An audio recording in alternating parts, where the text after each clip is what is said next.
Chapter 375. Who knows what they're thinking? How could their thinking be so simple? Weren't they just planning to use this opportunity to train their substitutes? Not long after Chen Sanqing's words, "Superstitious thoughts are not allowed," posted a post on Weibo with the caption, "Pounding the ground and laughing out loud." His username was He Xiaowei, a well-known commentator. Rivals of the same trade. Yeah, I didn't expect Songqing University to be so strong. In the last round, Huahai lost a lot of soldiers to win Mingdao. Now they're playing cat and mouse. And Lu Cheng didn't show his full strength. He played with ease from beginning to end. But Lin Ke showed something. Chen Sanqing's vision is not good. He used to be a sixth-pin fighter, but he didn't see it as clearly as you, sect leader He. Who doesn't know how to be Zhuge Liang in hindsight? Among the comments, Eternal Nightfall, Yan Xiaoling, who had been scrolling through Weibo in search of praises for Lu Cheng, also saw the post. She was overjoyed and excitedly forwarded it. Does this mean Songqing University is stronger than Huahai? And they have a higher chance of winning the next round? Just as she sent the message, she suddenly remembered all the rumors about He Xiaowei being a bad healer. If he stands on Songqing University's side, then I've done something wrong with my good intentions. With this thought in mind, Yan Xiaoling shuddered and deleted the question she had just forwarded. She prayed silently. No, I didn't see it. After doing this, she switched to Lu Cheng's fan forum. She thought it would be better to ask Unparalleled Dragon King for help. At this time, celebratory posts filled the forum. So easy. All the good names are taken by dogs sent an emoji with a snap of fingers. Brahmin sent a laughing emoji and said, I was so nervous. It was all a trick. My idols are so bad. Alas, I don't have enough money this month. Okamoto's fan said in a daze, I bet on Mingdao, thinking that if Songqing University loses, I can at least make some money to comfort my heart. If Songqing University wins, I can exchange money for happiness. No matter what, I'm not at a disadvantage. Yan Xiaoling couldn't help laughing. After a while, she Unparalleled Dragon King. Our Lu Cheng won more easily than Huahai. Does this mean they'll be the first in the group? Steady my ass. Haven't you heard of the phrase restraint? Different characteristics, different strengths. Using the same opponent as the standard is not accurate at all. Unparalleled Dragon King laughed and scolded Yan Xiaoling. Yan Xiaoling said, I don't understand, that's why I came to ask you. Alright, I'll be serious. Who would have thought that Lin Ke had also mastered the attainment formula in the Buddhist incantation of the 9 symbolic words? I'm afraid it's more than that. When paired with Lu Cheng's army formula, it was a perfect counter to the 3 He brothers, who were lacking in this aspect. Winning against them would be relatively easy. Whereas An Chaoyang didn't have any secret arts related to mental attacks or supernatural abilities. Lu Cheng too. He, strong. Lu. Yan Xiaoling watched attentively. After a long while, she finally said, I'm looking forward to seeing my Lu Cheng go all out. In the ring, Lu Cheng listened to the cheers, applause, and trumpets of the audience and watched the He brothers dejectedly leave. He put away his stance and immediately turned to Yenjika with a happy expression. He extended his right hand to her and asked with a smile, How do you feel? Yenjika's face was red from the excitement of the fight. She high-fived Lu Cheng with her bright eyes and said, Not bad. Although the He brothers didn't attack her for more than 2 moves each time in order to prevent Lu Cheng and Lin Ke from catching up and surrounding her and breaking her rotation, their cooperation was indeed outstanding. Moreover, they had the advantage in terms of realms, so they still made Yenjika and Lin Hua face many challenges. This allowed the girl to truly experience what it was like to fight a real battle with an 8th pin Dan stage fighter who didn't use force concentration. She gained a lot. They looked at each other and smiled. Lu Cheng walked to Lin Hua and high-fived her while praising, You did a good job. Sun Jian and Lin Hua couldn't master the internal training because they couldn't meditate, so their martial arts strength improved slowly. The difference between them was getting smaller and smaller until they were almost equal. At this time, Lin Hua, who was more careful, surpassed her boyfriend in the order of appearance. I think so too, Lin Hua replied humorously. Lu Cheng moved and extended his hand to Li Mao again. He laughed and said, "Good fight." Li Mao exhaled, raised his hand, and bumped it with Lu Cheng's hand. I didn't expect that I could fight so many moves with a dance stage fighter, although it wasn't continuous. Lu Cheng replied with a smile and turned to look at Kai Zhongming. Before he could reach out and talk to him, little Ming took the initiative to say, "Hey, I'm so happy. I won against a dance stage fighter. You were the last one to fight, but..." Lu Cheng twitched his mouth and didn't talk to him anymore. In the end, he faced Lin Ke and wanted to say something. But he didn't think there was anything to say, so he just extended his right hand. Lin Ke's expression was indifferent and his eyes were deep. He slapped Lu Cheng's hand and said calmly, "Good fight. Don't copy me. Don't steal my lines." Lu Cheng was dumbfounded as he watched his brother-in-law turn and walk up the stone stairs. He suddenly understood the cold humor that reporter Xu Zhongming had mentioned. Yenjika taught the attainment formula to Lin Ke shortly after school started. When he mastered it, she asked him to report to her grandpa and grandma on her behalf. The background of the story was that Lin Ke was also interested in the 9 words formula. He got the information from his cousin and often studied it. Because of this, he consulted Lu Cheng with his cousin. Lu Cheng, who had mastered 3 of the 9 words formula, was warm-hearted and helpful. He helped Lin Ke at all costs and combined it with what he had learned. Finally, Lin Ke figured out the attainment formula. The kind and honest Lu Cheng didn't hide this matter. He took the initiative to hand over the true meaning of the attainment formula to Lin Ke and Yenjika. He even apologetically compensated them with the swordsman formula, which was considered an exchange with Shushan's study. Look, what a promising young man. He didn't take advantage of the dark side. A gentleman was careful, and he didn't take advantage of others. As for whether Yenjika's grandpa and grandma would believe this story, Lu Cheng didn't care. He was now confident enough to enter the Ji family's door. The members of Songqing University Martial Arts Club waved to the surroundings. They didn't stay for long because there was still a match to come. They walked down the arena one after another and met up with Geezer Shi and Heezy.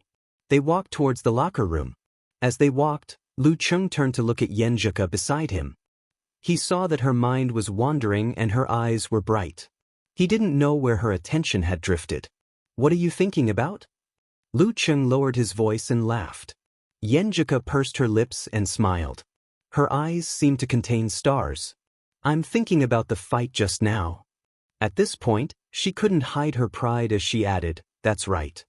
I feel that I fought so well." Lu Cheng almost burst out laughing. He found this Yenjika quite cute. When he was about to enter the locker room, he looked back at his teammates behind him and happened to meet Kai Zhongming's eyes. Hey, I beat a mighty one of the dance stage." Little Ming repeated happily. "Are you done?" Lu Cheng scolded him with a smile. Kai Zhongming clicked his tongue. "Of course not. I'm still waiting for the replay of the match. I'll take a screenshot of the last scene and send it to my friends. I've never seen such a shameless person." Lu Cheng laughed dryly and mocked talker. "Thanks for the compliment." Kai Zhongming didn't care. Before they finished their crosstalk, they heard Sun Jian and the others in the locker room shouting together, "Top 8. Top 8. After Shanbei, Songqing University Martial Arts Club also secured a spot in the top 8. Next would be the fight for the first place in the group. 3 minutes later, another locker room door opened. Led by in Chaoyang, the members of Huahai Martial Arts Club filed out. They made the same choice as Lu Cheng and the others last time. They didn't pay attention to the matches in the same group before the match. Of course, Lu Cheng and the others who had beaten Mingdao had just finished showering. They were leisurely applying medicine to relax their muscles while watching the live broadcast on TV. In the first round, and Chaoyang was the first to enter the arena. He was also up against Soul Voice Han Peipei. Without the army formula and the attainment formula, he relied on his flowing footwork to quickly close the gap between him and his opponent. When he had closed the gap to a certain extent, he made a dance stage 11 explosion. He relied on his speed and reaction to take on Han Peipei's sound wave feedback. just like how Lu Qing had dealt with Lu Xuanzhen. Han Peipei was defeated in 43 seconds. In the second round, and Chaoyang, who practiced the water sect of Xinghai, showed strength beyond the normal sixth pin. He used a simplified physical invulnerability move, Flood, for the first time. He narrowly defeated Yuji despite the lingering nausea and dizziness. In the third round, and Chaoyang voluntarily left the ring. In the fourth round, Piao Yuan easily defeated Wu Yong. Huahai won Hudong 3-1. At this point, the two qualified teams in Group D were determined. The first team would have an advantageous position in the quarterfinals. In the locker room, after watching and Chaoyang's fight, Li Mao, Sun Jian and the others subconsciously looked at Lu Qing. Lu Qing patted his martial arts suit. His eyes were full of fighting spirit. He pretended to stand up leisurely and said, "Let's go. It's time to go back." There were only 4 days left before the next match. On the bus back, Yenjika was still excited. Sometimes she would discuss with Lu Qing whether there was anything she could improve on in the ring, and sometimes she would talk to him about Chaoyang's performance just now. When they were stuck in traffic, her excitement faded away and the side effects of the large consumption appeared. "Qing, I'm going to sleep for a while. Wake me up when we arrive." Yenjika moved her body and found a comfortable position to lean on Lu Qing. Lu Qing smiled and nodded. Not long after, Yenjika fell asleep. As she slept, suspicious tears fell from the corner of her mouth.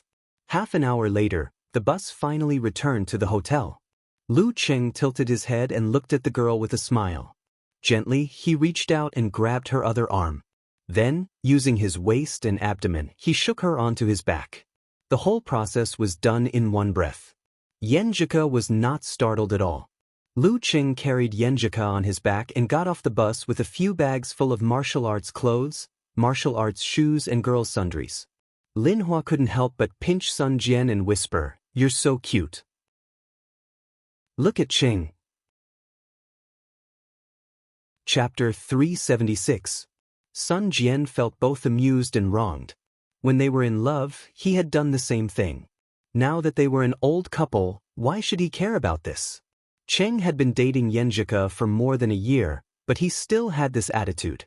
No wonder he was a pervert who practiced at 5:30 every day regardless of rain or shine.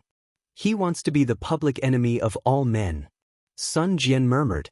While speaking, he turned to look at the other male members of the martial arts club, trying to get their approval. However, after looking around, he sadly found that everyone was indifferent. He could even help them come up with their lines. "Sorry, I don't have a girlfriend." "Limao. I don't have a girlfriend either." "Wang Dali. What's a girlfriend?" "Lin Quebec. His wife died a long time ago." "Coacher. I have a girlfriend, but she can't see Qing showing off his love." "Kai Zongming." Alas. Sun Jian covered his face and sighed. Carrying Yenjika on his back, Lu Qing walked softly through the lobby and took the elevator to her room.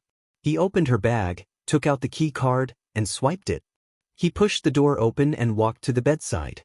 He lowered his center of gravity, leaned back, and slowly put her on the bed. He pulled the other end of the quilt and covered her body. Lu Qing stretched his muscles, tightened his muscles and skin, and controlled the vibration force. He massaged Yenjika's arms, thighs and calves with moderate strength so that she wouldn't feel sore when she woke up tomorrow morning. Finally, he squatted down and helped her remove her shoes and socks. He carefully massaged her feet and put them under the quilt. After doing all this, Lu Qing came to the bedside, bent down, and kissed Yenjika's pink lips. He whispered with a smile, "Good night."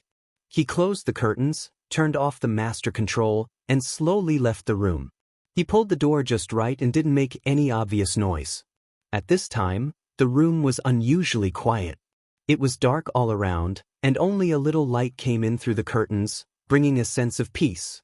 Yenjika, breathing slowly, suddenly opened her left eye and quietly looked around. Then she sat up and looked at the door with bright eyes.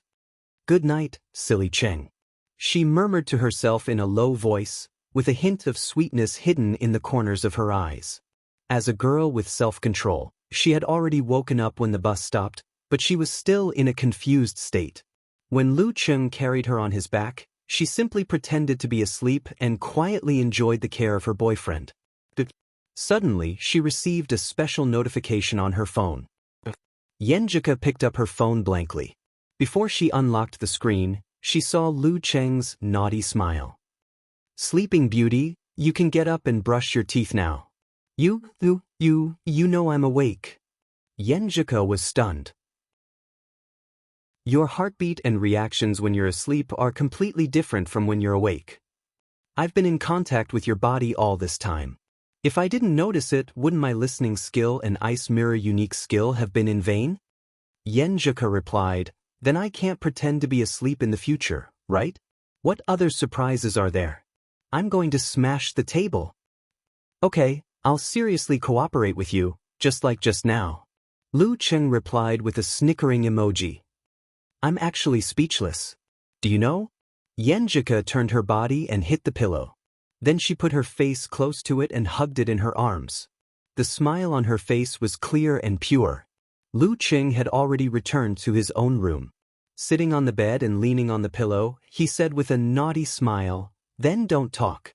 Just kiss me." "Bah." Yenjika spat and suddenly remembered what happened just now. She thought of a question. "Cheng, let me ask you something. I've been wanting to ask you for a long time, but I've forgotten." "What is it?" Lu Cheng felt more and more that his girlfriend was actually a curious baby. "What are you obsessed with?" Yenjika sent a thoughtful emoji of rolling eyes. For example, Dirty Tong is obsessed with collarbones. Some people are obsessed with long hair. What about you? Me? I'm obsessed with little fairies. Lu Cheng answered without hesitation. "I knew you would say that." Yenjika pursed her lips and unconsciously showed her 2 dimples. She said to herself, "I always feel that this answer is a bit vague. Are you afraid of being tricked?" It's true. Your eyes, your nose, your mouth, your ears, your earlobes, your neck, and your collarbone. I like all of them. And then Lu Cheng typed with both hands and suddenly found this topic to be very flirtatious. Stop. You pervert, it's going to be erotic if you continue." Yenjika thought of something and suddenly blushed. "Okay, then what do you think I'm obsessed with?" Lu Cheng restrained the urge to go to the girl's room and asked back. Yenjika rolled her eyes and sent a "there's only one truth" emoji. "Every time I wear a dress, you like to look at my legs. Sometimes you even look at them secretly. When you massage my feet, you also feel weird. Actually, you're obsessed with legs and feet, right?" How did she find out? A girl's sixth sense? Lu Cheng blushed and sent a scratching head emoji. "A little. And didn't I tell you that I like every part of your body? Hey, don't explain. Explaining is covering up. Go to sleep, I'm going to brush my teeth and sleep. You should sleep early too." Maybe it was because Li Liantong had instilled this very normal point of view into Yenjika's head, so she didn't care too much about it. Instead, she felt a kind of joy of, "See, I guessed right." She stretched her arms, got off the bed, turned on the light, and went straight to the bathroom. After saying good night to each other, Yenjika, who had exhausted a lot of energy, went to sleep. Lu Cheng saw that he still had a lot of time, so he browsed the forum and Weibo to read everyone's comments. He enjoyed their praise for the martial arts club and looked forward to their expectations for the next match. During this time, he also browsed the Longhu Club forum. Since most of his time was occupied by practicing martial arts, dating, and studying, although he still browsed the forum every day to avoid being out of touch with the society, he didn't post much. In the past year or so, there had been a lot of controversies on the Longhu Club forum. For example, Sun, who liked to post beautiful photos of herself and had many followers, was exposed for using other people's photos to impersonate herself. This caused a lot of forum members to be angry, and some even suspected whether she was a man or a woman. Since then, the account, Sun, disappeared and never appeared again. The aftereffects of this incident were that there were no aftereffects. After a month or two, another female forum member posted pictures of herself and everyone praised her and warmly treated her. A big forum was a small society, and it was more direct. Lu Cheng watched silently and occasionally posted. He learned a lot about the ways of the world and strange things. After reading the first page, he closed the app with self-control and went to the bathroom to brush his teeth. When he came back, he saw a message from Monitor Chiu Hai-lin. Congratulations to your group for advancing. Monitor's tone is still so official. Lu Cheng laughed and replied with 2 words, thank you. In the girls' dormitory of Capital College. He replied. Ding Isan, doing, and the others squatted beside Chiu Hai-lin and shouted excitedly. Chiu Hai-lin tied her hair into a ponytail, showing her signature forehead, and smiled reservedly. What's the fuss? It's normal for classmates to reply. In a hotel not far from the capital martial arts arena, and Chaoyang, Piao Yuan, and Xing Jingjing gathered in and Chaoyang's room to watch the replay of the match between Songqing University and Mingdao. Songqing University is full of surprises. It's either Lu Cheng or Lin Ke, said Piao Yuan, stroking his bald head. Zhang Dongliang, who was injured, frowned and said, how much strength did Lu Cheng use? Is it 30%? More or less. Lu Yuntao, who was also injured, answered seriously. Beside them, Xing Jingjing kept a distance from them, but she was very serious. Phew, Lu Cheng is really like Peng Liyun 2 years ago.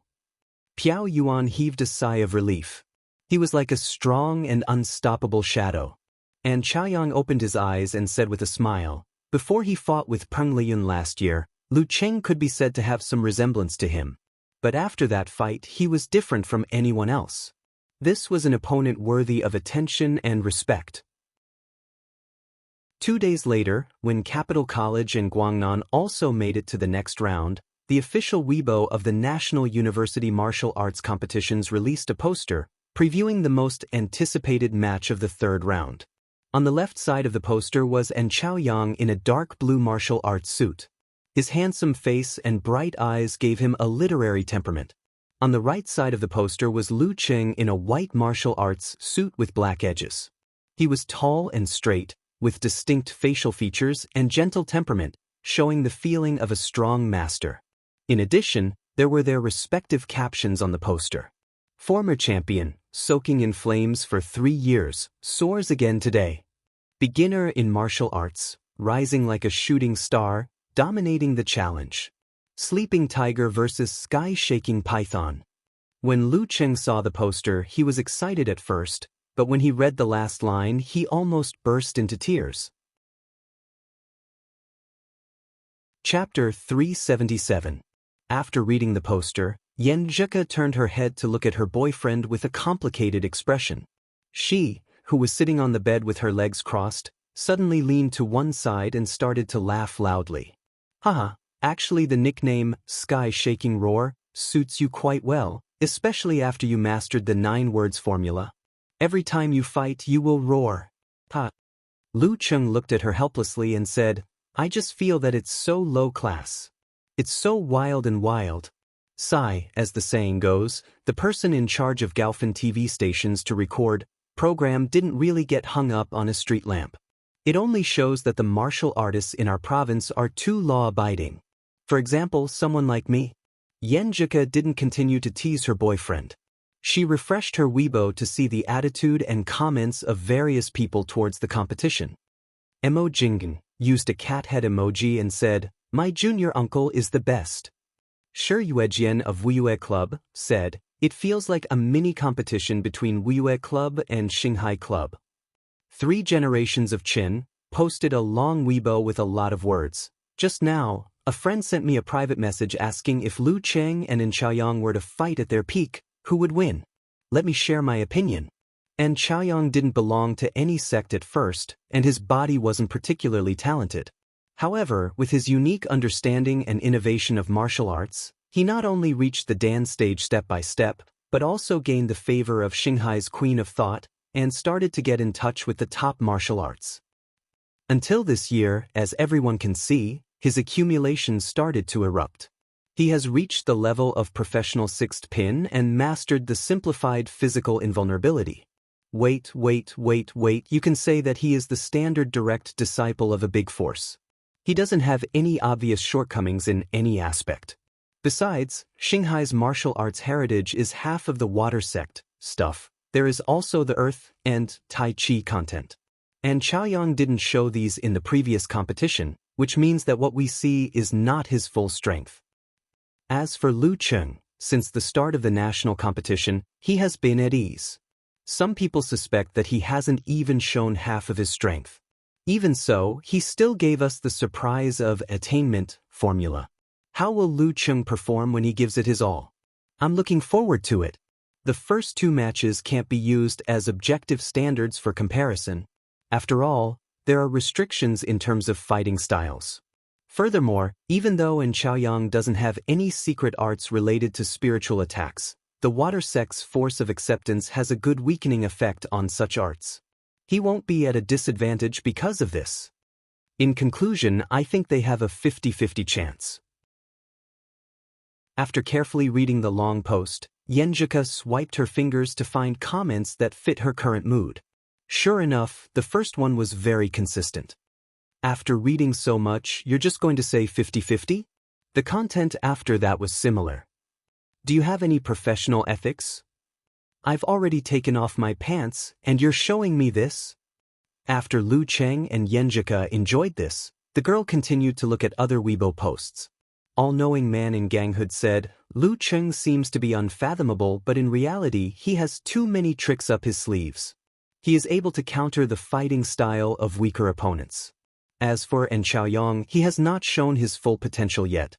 Furthermore, he has been practicing martial arts for many years. His experience in all aspects is better than Lu Cheng's. I personally have high hopes for him. Superstitious thoughts are not good, replied. What's there to predict? Remember this truth. What is a god's favored son? That is, under the situation where there is not a big difference in realm or 2 ranks, if you have high hopes for them, they will win. If you don't, they will still win. Lu Cheng is a god's favored son now. After he Xiaowei posted this Weibo post, there were immediately many comments. Okay, I'll listen to you and bet on Chaoyang. Xiaowei, the old immortal, is so powerful. Great analysis, I'll bet on Chaoyang. Yenjika was amused and worried at the same time. She blurted out, Wow, Cheng, that toxic healer has high hopes for you. Lu Cheng was browsing the forum. He paused for a moment, then laughed and said, I'm not afraid of toxic healers. But Yenjika blinked and was very curious. Lu Cheng snorted and said, Because I have Coach Yan's brilliance shining on me. Yenjika couldn't help but laugh. She pretended to be in a difficult position and said, But this time I have to fight too. I don't have enough brilliance. Not only do you have to fight, but it will most likely be a battle between best friends. Lu Cheng added with a smile. In the end, he said with some worry, In terms of martial arts, you are not much worse than her. It's just that the illusion's supernatural ability that affects the air is very troublesome. This is still okay. Yenjika looked up and said, Didn't I tell you before? Sister Jingjing's supernatural ability comes from fear, from the state of mind that wants to avoid and escape. When facing rough guys like you, she will definitely perform well. I am a girl, and I am also her good friend. It is very difficult for her to have that kind of true fear and dread. And when the state of mind is not right, the effect of the illusion's supernatural ability will be reduced, right? Lu Cheng slapped his thigh and said, That makes sense. It was reasonable and convincing. Of course, Yenjika raised her chin and looked up. Her joy was evident on her face. You are indeed Coach Yen. Lu Cheng was never stingy with his praise for Ku. April 14th, 7:10 p.m. It was drizzling in the capital, which moistened the dry situation. Outside the city martial arts stadium, groups of spectators were still pouring in. There were both men and women among them, and they were all in high spirits. From time to time, they would whisper to each other, discussing the first real focus of this competition. In the office of the Martial Arts Club of Capital College, Xinyu, Chindigua and others had already gathered and set up the projection screen. After a few minutes, they saw Renli approaching with Jiang Kongchun. Everyone was relieved and secretly gave the girl a thumbs up. This time it was more reliable. In a bar, the members of the Martial Arts Club of Shanbei University gathered together to watch the live broadcast. Around them, there were many martial arts enthusiasts and casual fans drinking beer, singing and dancing, which made the atmosphere extremely exciting. In such an environment, there were even many sexy and charming girls around. However, in front of Peng Liyun and others were mineral water, and there was no one around them. Su Wanyin was very helpless about this. He had originally suggested that they find a bar with a live broadcast to relax and prepare for the quarterfinals under the pretext that it would be too crowded to watch the competition in the room. Unexpectedly, the senior and powerful coach Huang Qing agreed, but he himself came. He couldn't help but glance at the white-haired middle-aged man opposite him, only to feel that the commotion in his heart was extinguished by his serious expression. Alas, let's focus on the competition between Songqing University and Huahai. In a well-decorated hotel, Li Xiaoyuan's room was brightly lit and the TV was flashing. On the table and carpet were boxes of food such as barbecue skewers and braised food. Putting away the game console he brought, Li Xiaoyuan glanced at the bronze-skinned club president Zhen Huanqing and found that he was very quiet in the heated discussion of Xi Meng and others. Senior brother Zhen is a bit stressed. Li Xiaoyuan stroked his hair and thought. In the live broadcast room with the martial arts suits of Songqing University and Huahai as the background, the host Lu Chang looked at the information in his hand and said with a smile, "We'll talk about Hudong and Mingdao later. Sanxing, since we have time now, let's talk about Huahai and Songqing University." The first match of the night was between Hudong and Mingdao. What's there to talk about? In the past few days, there have been many predictions about the outcome of their matches. We don't need to talk about it, do we? Chen Sanxing unconsciously played with the pen in his hand. Alas, we can talk about the contestants tonight and the most likely order. Lu Chang tried to find a topic to talk about. As for Songqing University, Lu Cheng and Lin Kei won't be shaken no matter what. As for the other one, Yan Zheke, who is the strongest among all the substitutes, is probably the one who will be selected. Huahai was originally a bit difficult to predict. Zhang Dongliang and Xing Jingjing are about the same in terms of fighting strength. Both of them have their own strengths and characteristics, so it makes sense who will be selected. But now, Zhang Dongliang hasn't fully recovered from his injury, so he won't be able to make it to the quarterfinals. Speaking of this, he couldn't help but sigh. This kind of team with such great disparity in strength can only be seen in university martial arts competitions. In professional competitions, Lu Cheng's substitutes should be at least at the top of the 8th pin. It can't be helped. The focus of the university is not on martial arts. The number of talents we can recruit every year is limited. In the past few years, it was okay because everyone was about the same. When Peng Liyun and Rin Li joined the university, the strength of the top fighters increased year by year. But correspondingly, the main force and substitutes didn't grow as fast. Lu Chang had hosted the broadcasts of several national university martial arts competitions, so he had a lot of feelings about this. Well, let's not talk about this. Let's talk about the order of Huahai and Songqing University. Because of this great disparity in strength, Yan Zheke and Xing Jingjing will probably be put last. As for who will fight first, Chen Sanxing suddenly laughed. I think there is only one possibility. One possibility? Lu Chang played along and asked. That's right. For a martial artist with such strength at this age, how could he not have a lofty and unyielding character? How could he not have some pride in his heart? I think Lu Cheng and In Chaoyang will definitely want to fight each other in their peak form. Chen Sanxing's eyes were slightly blurred, as if he was recalling the scene when he was young and frivolous. In the locker room of Songqing University Martial Arts Club, Lu Cheng looked at Gizershur with a faint smile and couldn't hold back his desire to fight. He took a step forward and said loudly, "Master, I want to fight first."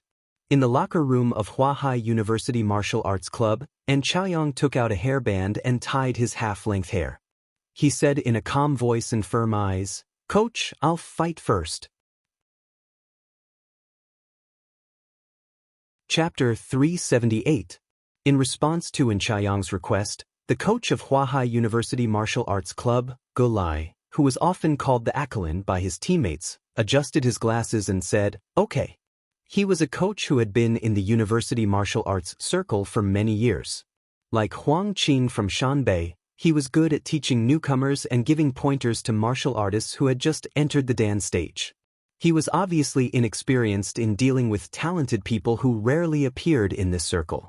With the coach's approval, and Chaoyang stood up slowly with his hair in a bun. He looked around the locker room and smiled at Piao Yuan, Xing Jingjing and the others. Time flies. In the blink of an eye, it's already my senior year.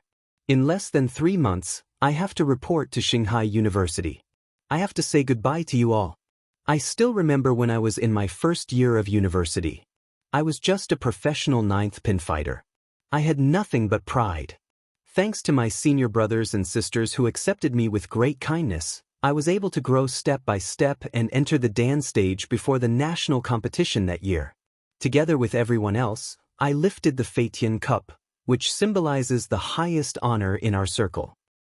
Until today, I can still clearly remember the scene at that time. I remember how everyone tried their best to move me. I remember the sweat and tears they shed. I remember the indescribable ecstasy at the end. Everything seemed to have happened yesterday. However, my senior brothers and sisters and the other teammates of my batch had long left this place and were on their way to the next phase of their lives. Before school started, I seriously considered whether I should quit early and go to the Shanghai Club to train with the physical invulnerability experts every day instead of going every other day. This may sound pretentious, but I feel that I can't give it up. I want to finish what I started. I want to share the ultimate joy and emotions with all of you. I want to pass on the championship genes to all of you and to all of my junior brothers and sisters. I want to tell all of you something. He paused. His expression suddenly became solemn and his voice suddenly became louder. We are the champions. Piao Yuan, Zhang Dongliang and the others were all moved. Even the cold Xing Jingjing's eyes lit up. Their blood was boiling. They followed and Chaoyang and shouted in unison, "We are the champions. We will take back the honor we lost." In the locker room of Songqing University Martial Arts Club, Geezer sure clicked his tongue when he saw Lu Cheng asking for a fight. It's good to be young. Back then, Sai, forget it. A real man doesn't talk about his past achievements. Go and win the most important victory for everyone. Yes, master. Lu Cheng nodded solemnly. His essence, qi, spirit and will seem to materialize and rush out. Geezer sure coughed twice and looked at Lin Kei, Yenjika and the others. I don't think I need to say more about the importance of this match, right? No need. As if affected by Lu Cheng's request, Lin Kei also opened his mouth and answered excitedly like Kai Zhongming and the others. It's good that you don't need it. I'll say one more thing. Don't look down on Huahai, and don't be scared. If you want to get the highest honor, you're destined to overturn the previous champions one by one. Geezer sure said seriously, which was rare for him. Lu Cheng and the others nodded vigorously and formed a circle again. Their left hand rested on the shoulder of the person next to them, and their right hand stretched out to the center, overlapping each other. Looking at each other, they first pressed down, then immediately pulled back their hands and shouted out loud, shouting out the nervousness and excitement in their hearts. We'll win. After venting out most of the negative emotions, Geezer sure turned around and opened the door of the locker room, walking out slowly. Lu Cheng was about to follow, but was pulled by Yenjika, so he couldn't help but stop. What's wrong? Lu Cheng lowered his voice and asked confusedly. They were at the end of the line, blocked by the figures of their teammates in front of them. Yenjika didn't say anything, but grabbed Lu Cheng's clothes with both hands, tiptoed, and pressed her pink lips on his. Her sweet tongue secretly stuck out and took the initiative to entangle with him. The girl passionately kissed him for a few seconds, and then stepped back. With a red face and bright eyes, she clenched her fists and shouted in a low voice, "Darling, come on." Lu Cheng was still in a daze, recalling the sudden tenderness and smoothness, and didn't realize what was going on for a moment. After being stunned for 2 seconds, he understood Yenjika's intention and immediately said in surprise, "Darling, you can do it too." Looking at the girl's moist lips, he reluctantly withdrew his gaze and quickly followed Lin Hua and the others with Yenjika, almost falling behind. I feel like I've been injected with chicken blood. Lu Cheng's mouth curved, and every step he took became more and more steady, ignoring Kai Zhongming's teasing. At this time, the sound of small trumpets continued, setting off a tsunami-like heat wave in the martial arts arena. When Songqing University and Huahai University sat down, the white-haired referee wearing a black martial arts suit appeared in the middle of the arena. He waved to both sides, and the announcer cooperated and shouted, "The match between Huahai University Martial Arts Club and Songqing University Martial Arts Club starts now. Round 1 and Chaoyang, Lu Cheng." With a boom, the cheers burst out, as if a plane flew low in the air in the arena. Swish! Lu Cheng pulled down his zipper, took off his thin jacket, and stood up suddenly. On the other side, and Chaoyang stood up slowly, the white towel on his shoulder fluttering and falling. The battle between the heavenly suns was about to start. After high-fiving Yanzhika, Lin Kei, and the others, Lu Cheng walked step by step towards the stone stairs in continuous flashes of light. With every step he took, his willpower increased a little, and his momentum also increased a little. On the other hand, and Chaoyang restrained himself, and the closer he got to the arena, the more restrained he became. When they reached the top and saw each other, their eyes suddenly flashed with light. In An Chaoyang's mind, Lu Cheng was like a towering, steady, and heavy snow mountain, inching closer and closer to him in the howling northern wind, revealing a figure that would make the herdsmen prostrate themselves in worship.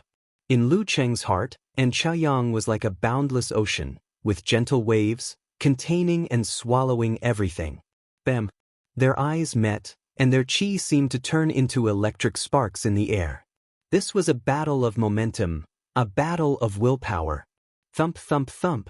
Their footsteps became heavier at the same time, locking onto each other with their minds, and slowly came to the predetermined position, forgetting about the referee and the so-called conversation time. 3 minutes passed, and neither of them had the upper hand. The referee raised his right hand, and said in a loud voice, "Begin!" With the sound still in his ears, Lu Cheng, who had already outlined the ancient words in his mind, suddenly raised his hands, formed a seal, and shouted in a low voice, "All right." With a bang, his body broke through the air barrier, and in the blink of an eye, he closed the distance of 8 meters and appeared in front of An Chaoyang.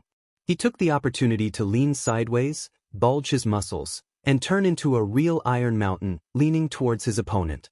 With such speed, with such a collision, not to mention a body of flesh and blood, even if the Iron Man was here, he would not be able to withstand it. From the beginning, Lu Cheng had used all his strength, and even with An Chaoyang's state, he could not dodge in time. Facing this, An Chaoyang took a quick breath, put his feet together, and used the strength from his waist and back to press out with his thick right arm. Just as his palm came into contact with Lu Cheng's left arm, he felt the terrifying force of the high-speed collision. He immediately wriggled his muscles, contracted his fascia, and swung his body backwards, making a step back.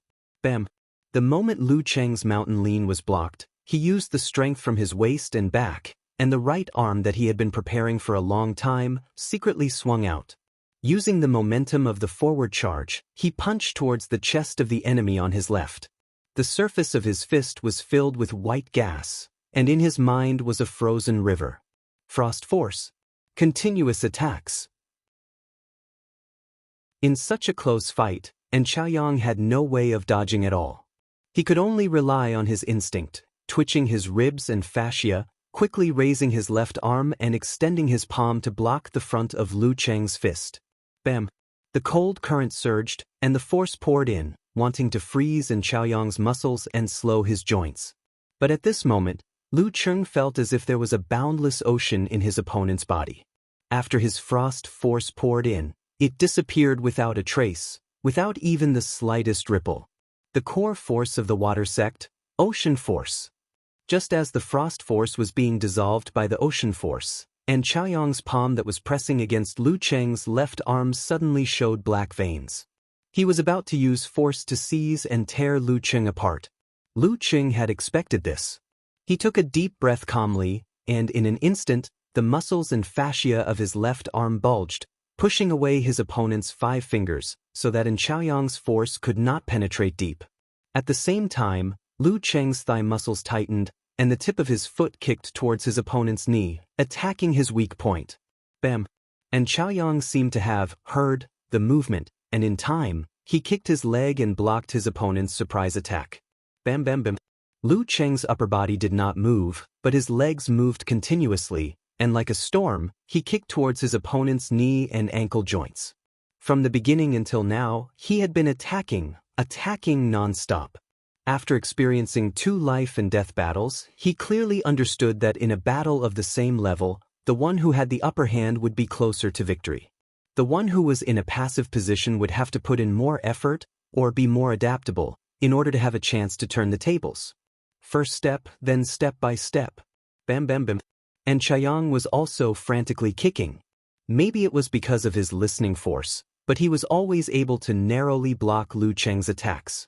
Seeing that it was difficult to succeed, Lu Cheng's left leg that had just kicked out suddenly stepped down halfway, and with the momentum of the rebound he swung his elbow, causing his right arm to shake up, leaving in Chaoyang's left palm, and shot towards his face like lightning. This attack contained the Ju Rong force and the release of his superpower.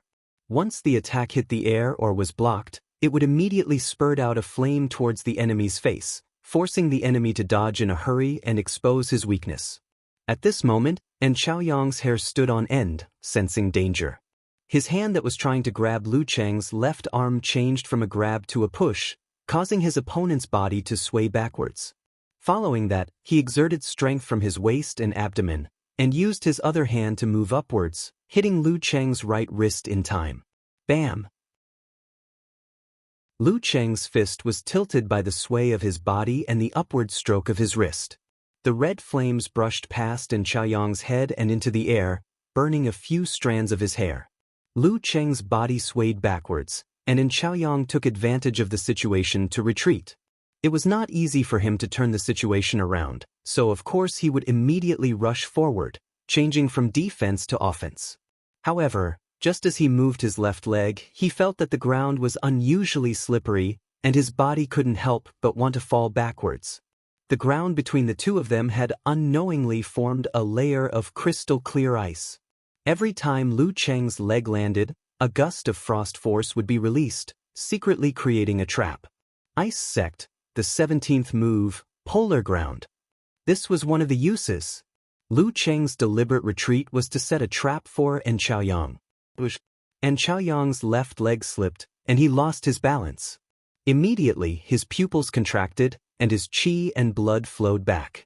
With the characteristics of Dan's stage, it was not difficult to use mercurial balance to control the body, but he was very clear that his opponent would immediately take advantage of the situation to attack. If that was the case, he would not be able to use his strength in time, as he had just regained his balance. Since that was the case, he would use force concentration to neutralize and attack, followed by a burst of power, to better resolve the current situation. When Chaoyang was concentrating his qi and spirit in his dantian, Lu Cheng did not rush to attack. Instead, he slowly raised his hands, formed a seal, and solemnly exhaled, "Army. You have the ability to defend against mental attacks, so I will choose to use it when you are concentrating everything in your lower abdomen. Let's see what you have to defend against it." Army. The atmosphere around them was tragic, and the coldness of the clash of weapons was obvious. Chaoyang's spirit was just about to burst out, and he encountered this. For a moment, he seemed to be in a desperate situation, waiting to be shot by the enemy. He could not help but shiver. His movements were shaky, and the burst of Dan's stage disappeared without a trace. Bam! Lu Cheng's qi and blood flowed back and forth. His right arm tightened, and his fist punched out towards his opponent. Chaoyang was indeed strong. Under such circumstances, he was still able to hold up both his arms. Bam! With the explosion of power, he was hit so hard that he lost his stance and retreated continuously.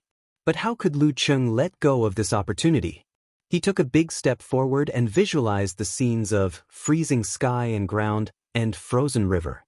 He raised his left arm high and made a stick shout pose. Phew! The audience either gasped or cried out in surprise. From the moment the referee shouted, "Start," they were almost out of breath from Lu Cheng's continuous attacks and the close combat between the two of them. They were afraid that in the blink of an eye, the intense battle would be over. During this process, they only felt that Lu Cheng's fighting style was masculine and powerful, with the essence of violent aesthetics. They could not help but secrete adrenaline and tremble in their hearts. And now, Lu Cheng was so ferocious that he had no friends. And Chaoyang seemed to be on the verge of defeat. Within inches, the boundary between life and death. The guest commentator, Chen Sanxing, could not help but sigh at the previous battle between the two of them. Yenjika's beautiful eyes sparkled as she watched. It seemed that only her boyfriend's figure was left in her eyes. And Chaoyang had just retreated when he saw Lu Cheng closing in on him. He knew that the outcome of the battle would be decided in an instant. He immediately made a visualization, pulling his fascia and wriggling his muscles. Thump. His feet sank, and suddenly he stabilized his body. The arena beneath his feet started to shake. At this moment, it was as if he had become the earth, one with the arena. However, the moment he stabilized his body, Lu Cheng's raised arm had already turned into a metal rod. With a bang, he struck down, not giving him a chance to dodge, nor did he give him the time to use force concentration or visualize his moves. Simplified physical invulnerability, severe warning. And Chaoyang seemed to have given up hope. He could only use all the strength in his shoulders to lift his right arm and move upwards. When Lu Cheng's fist landed on his opponent's arm, the cold wave that could freeze one's mind was released. In that fleeting moment, and Chaoyang's qi, blood, spirit and force were rapidly shrinking. The timing was so perfect that even after Chaoyang's body was covered in frost and his eyes became sluggish, he was still using force concentration. All kinds of feelings were released and released. The freezing force was released and Chaoyang immediately regained his consciousness. He even expanded his body and threw out his left fist. To use this method to neutralize severe warning, it was impossible to do so without the most precise timing of Lu Cheng's attack. Either it was too late, and his mind was frozen, unable to use force concentration. Or it was too early, and the cold wave had not entered his body yet. He could not neutralize it and his mind would still be sluggish. Lake and mirror mirrored wisdom. At this moment, a name appeared in Lu Cheng's mind. This was a unique skill of the water sect, similar to his own ice mirror. It was the most difficult type of martial arts below physical invulnerability. He did not expect Chaoyang to have mastered it. No wonder he was the direct disciple of the Queen of Thought. Bam! And Chaoyang's left fist was like a dragon, rushing out of the low ground and out of the shallows. He attacked Lu Cheng with a nimble body. Lu Cheng did not have time to dodge or force concentration. He could only follow his opponent's example and block with his arms. Bam! His body swayed and he was about to step back and lose his stance. At this critical moment, Lu Cheng quickly retracted his qi and blood. He sat firmly on the throne and maintained his center of gravity. And Chaoyang swung his arms and did force concentration again. He used the continuous flow of water to perform double explosion. He shook his right hand and punched. Lu Cheng knew he could not dodge. His Dan force surged and his arms swelled. He blocked with his arms. Bam! In the muffled sound, Chaoyang took the initiative and attacked again. Bam bam bam!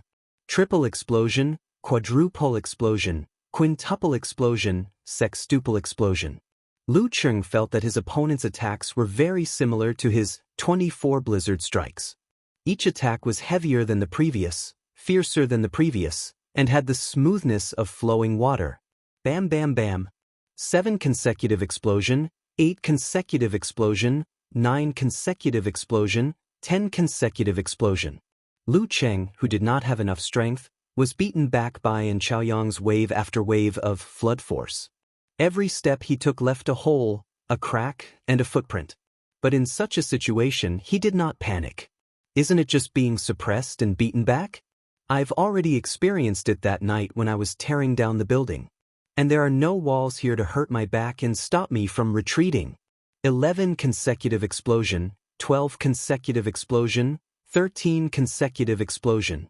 And Chaoyang hit 14 consecutive explosions in one breath.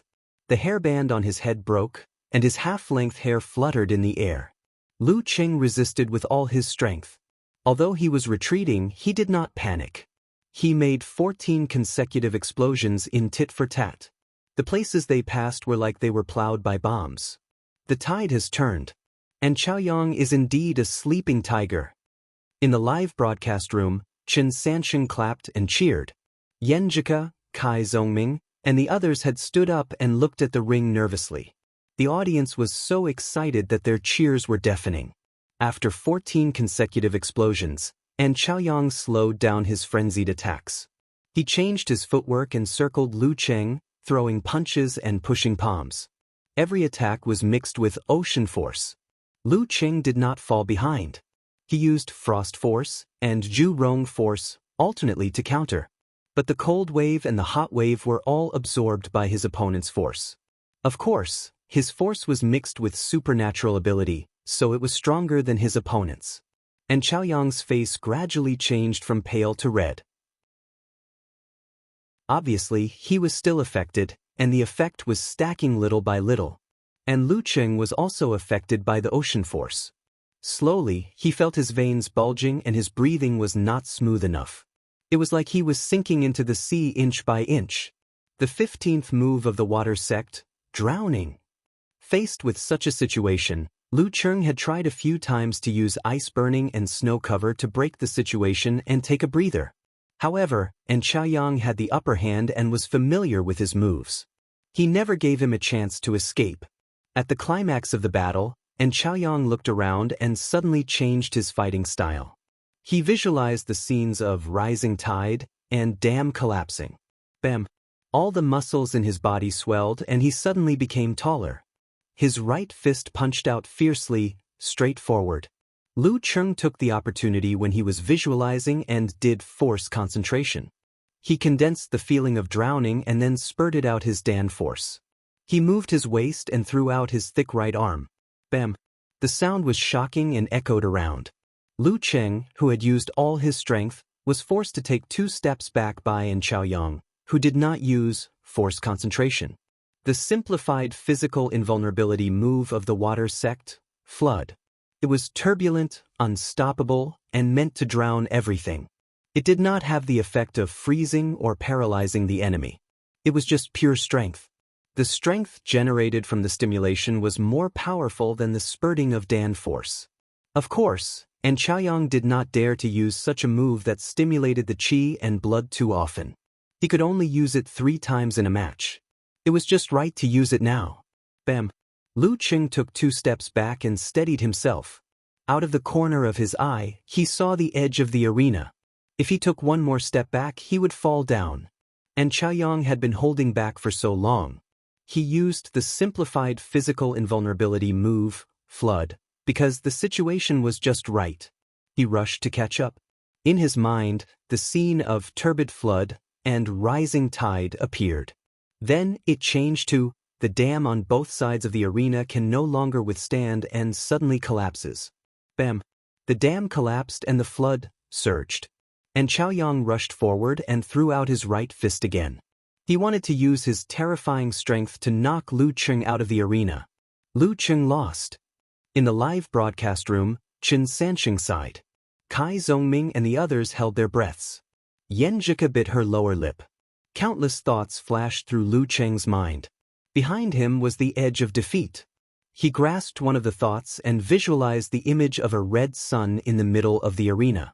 When this terrifying and heavy fireball appeared, the heat flow in Lu Cheng's body started to condense, collapse, and condense into a ball. After a moment, the image in Lu Cheng's mind changed. The god of fire, Zhurong, with the head of a beast and the body of a human, appeared, riding on a red dragon. In an instant, the violent fireball calmed down and became controllable. The simplified physical invulnerability move of the fire sect, internal explosion. Bam! He put his feet together and threw out a punch. Bam! In the short moment when the 2 fists froze, Chaoyang felt something explode in his body. It made his organs tumble, his qi and blood flow chaotic, his mind buzzing, and the taste of rust coming out of his throat. Without thinking, he immediately used force concentration to neutralize the tremors in his body. Lu Cheng couldn't withstand the fury of the flood. He took 2 steps back and fell out of the arena. While sighing in pity, his eyes were as cold as ice. He turned around quickly in midair, gathered all the power of blaze in his right hand, and shook it towards the ground. The fireball took shape and exploded towards the arena. Boom! The ground beside the arena had a crater from the explosion. Smoke and shockwaves billowed upwards. With this, Lu Cheng adjusted his muscles and bounced back out of thin air, like a deity descending from the heavens. He returned to the arena like a rock spreading its wings and pounced towards his opponent. In midair, he gathered more than half of the cold wave and threw it towards Chaoyang, who was using force concentration to neutralize the internal explosion. Immediately after, Lu Cheng extended his right arm and struck towards his opponent. In his mind, Freeze of the Great River and Thundercloud Shock appeared. With a flash of white light, Chaoyang, who was withdrawing his spirit, was hit directly. White frost formed on the surface of his body, forming a layer of ice. However, his rapidly gushing Dan force swelled his body and broke through the ice. In the sluggishness caused by the cold, he saw Lu Cheng descending from the sky, in the midst of the smoke. He was right in front of him, and his right arm was already close. Heavenly Fairy, severe warning. Bam! Chaoyang subconsciously raised his hand to block Lu Cheng's fist. However, his mind went blank, as if all his thoughts had been frozen. Lu Cheng had succeeded in one move. He changed his fist into a press and rose into the air again. He flipped over Chaoyang's head and casually used both his hands to hit Chaoyang's temples from both sides. Bam! Lu Cheng's feet landed on the ground. He felt that the cold wave, the warm current, and his spirit were all gone. He almost lost control of his Jindan. Behind him, Chaoyang was still standing there in a daze, facing outside the arena. At this moment, the referee retracted his arms, which he had tried to stop. He raised his hand and shouted, "First round, Lu Cheng wins." Chapter 379. First round, Lu Cheng wins. The referee's voice reverberated throughout the arena, but the audience was still in a daze. They were not cheering or clapping. The scene of Lu Cheng falling off the arena was still fresh in their minds, and the loud sound of the bomb explosion was still ringing in their ears. How did he turn the tables and defeat Chaoyang in an instant? When the big screen replayed the scene in slow motion, they saw Lu Cheng using the recoil of the explosion to return to the arena like a flying immortal. Only then did the audience verify their own memories and figure out what had happened. For a moment, they cried out in surprise and sighed repeatedly. What is a desperate comeback? This is a desperate comeback. What is a desperate comeback? This is a desperate comeback. Savoring the process of Lu Cheng pulling himself back from defeat in a way that was beyond normal people's imagination, the audience couldn't help but shout to vent their surging emotions. Exciting battle! Intense battle! Powerful Chaoyang, even more powerful Lu Cheng. Woo-woo! The sound of the trumpets didn't come one after another, but at the same time. First round, Lu Cheng wins. At the Songqing University Martial Arts Club's seating area, Yenjika, who was staring at the ring, waved her arms fiercely as soon as she heard the referee's announcement. She was so excited that there were faint bite marks on her pink lips. I knew Cheng wouldn't raise his hands and surrender like that. In the midst of the cheers, she heard Kai Zongming beside her say to himself in surprise, "I think I've seen this episode somewhere before." Before Yenjika could think about the meaning of this sentence, Little Ming answered his own question, "Yes. Dragon Ball. The time when Kamehameha returned to the arena." The thought flashed through Yenjika's mind, and she suddenly remembered something. Cheng had mentioned that his family wasn't very well off in the first few years of primary school, so he couldn't afford to read new comics. He could only rely on his cousin Lu Yanwei and his classmates' old collections, so his favorite was Dragon Ball. Her answer at that time was, "Uncle Cheng, I've never read this kind of old comic." Could it be that he got the inspiration from this? Yenjika's dimples appeared. She looked at the ring with sparkling eyes, only to see her boyfriend standing there, tall and straight. His martial arts suit soaked in sweat stuck to his body, outlining his figure that would make anyone jealous. Seeing this scene, the girl suddenly recalled Lu Cheng's figure in the previous battle. He was masculine, powerful, and extremely manly. This formed a sharp contrast with his usual gentleness, and humor. Mixed together, she felt her heart palpitate with excitement. How should I describe this contrast? Thinking about it, Yenjika suddenly burst into laughter, which aroused Lin Hua's curiosity. "Ku, what are you laughing at?" Yenjika rolled her eyes and pursed her lips. "I just thought of a sentence to describe the difference between Cheng's performance in daily life and in the competition. What is it?" Lin Hua became more interested. Yenjika smiled with deep dimples. "Yes, as still as a virgin, as moving as a fleeing rabbit." Lu Cheng wins the first round. In the seating area of Huahai University Martial Arts Club, Piao Yuan, who looked like a Buddhist monk, touched his bald head subconsciously and forgot to stand up. Beside him, Xing Jingjing, Zhang Dongliang, and the others were silent, as if they couldn't accept Chaoyang's defeat. Senior brother and had already shown a strength that shocked all of them, but Lu Cheng had still won the fight. Since Lu Cheng fell out of the ring and threw the fireball, the live broadcast room fell into a deep silence. When the referee announced the result, Chen Sansheng sighed and said, "Wonderful. Amazing." Lu Cheng turned the situation around in this way. "Isn't this a loss?" The host, Lu Chang, asked subconsciously. "No, he didn't touch anything outside the ring, except for the air." Chen Sansheng calmed down and explained, "As for the fireball he threw to the ground, it can't be considered a part of his body. In normal fights, there will be situations where the supernatural power will be released and fly out of the ring. Does that count as a loss?" Lu Chang smiled with a complicated expression. "I haven't seen such a situation except in the top professional matches, and the ring of the top professional matches is not like this, so I didn't get it." The ring of the top professional matches was arranged according to the environment, so that the host would have an advantage. For example, Shanghai Club used an old ship as their home ground for a period of time, fully utilizing the advantage of the water sect. The audience was on their own ships and watched from afar, while the VIP seats were in the helicopters. "You're not the only one who didn't get it. I almost didn't get it either." Chen Sansheng sighed. "I thought Chaoyang was going to win, but I didn't expect Lu Cheng's supernatural power of flame to be so powerful. Of course, it was necessary to practice and have a strong control of the changes in the body before a fighter could use all his supernatural powers in an instant.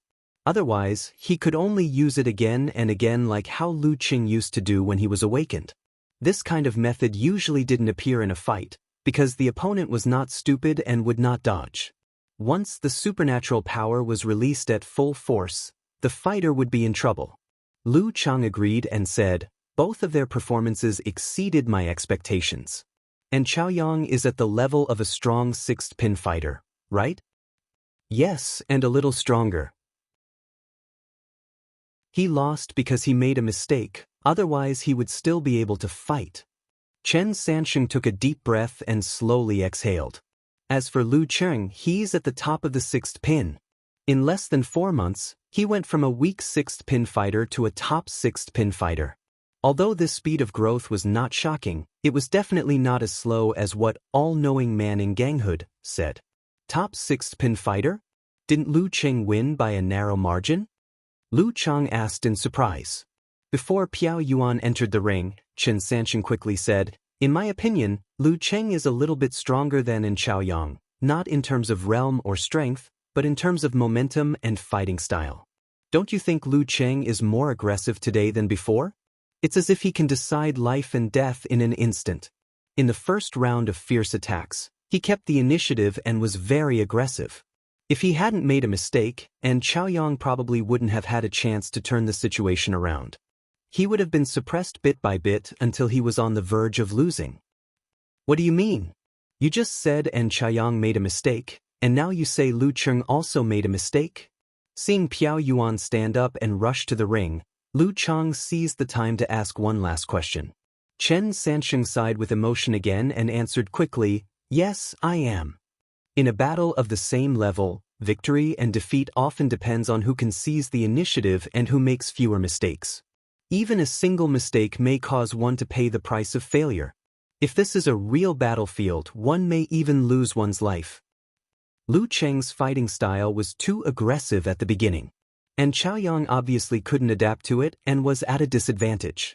But when the opportunity presented itself, Lu Cheng wanted to win so badly that he instinctively chose the simplified physical invulnerability of the Ice Sect, which can paralyze his opponent. He wanted to end the battle directly. But Chaoyang took the opportunity to turn the tables with the lake and mirror wisdom I just mentioned.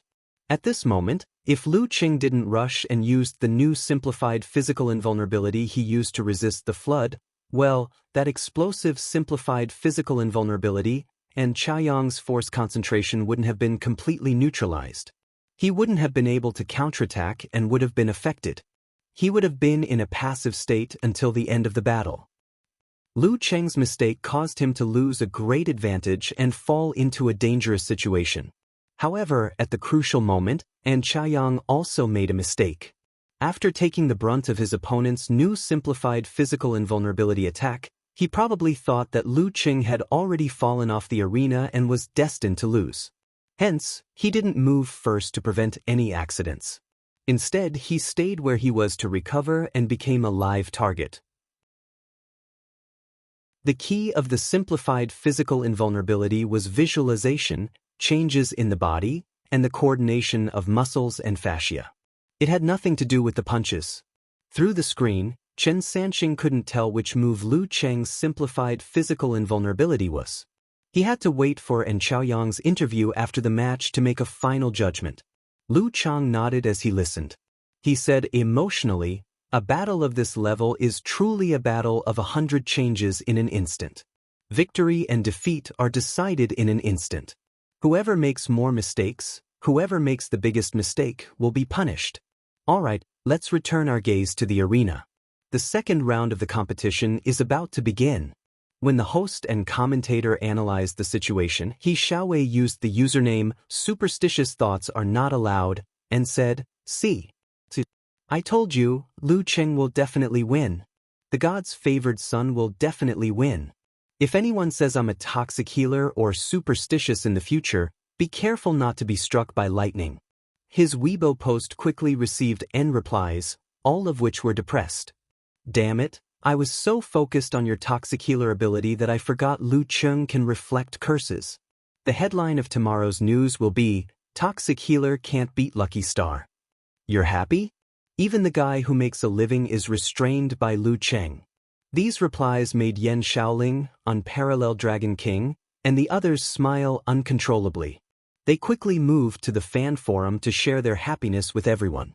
At the same time, they glanced at all-knowing man in Ganghood's Weibo and found that he stubbornly posted a message, "Victory and defeat are decided by a single thought. When the strength is about the same, it's normal to lose and win." Humph. Yan Shaoling gave the middle finger to the screen. In the bar, Su Wanyan, Fang Zhirong, and the others were silent for a while.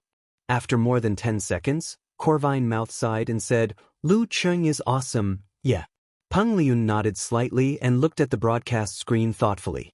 In the office of the Martial Arts Club of Capital College, Ren Li and Peng Liun had similar expressions, except that the 5 fingers of her right hand were slightly apart, stretching and opening as if she was about to make a move.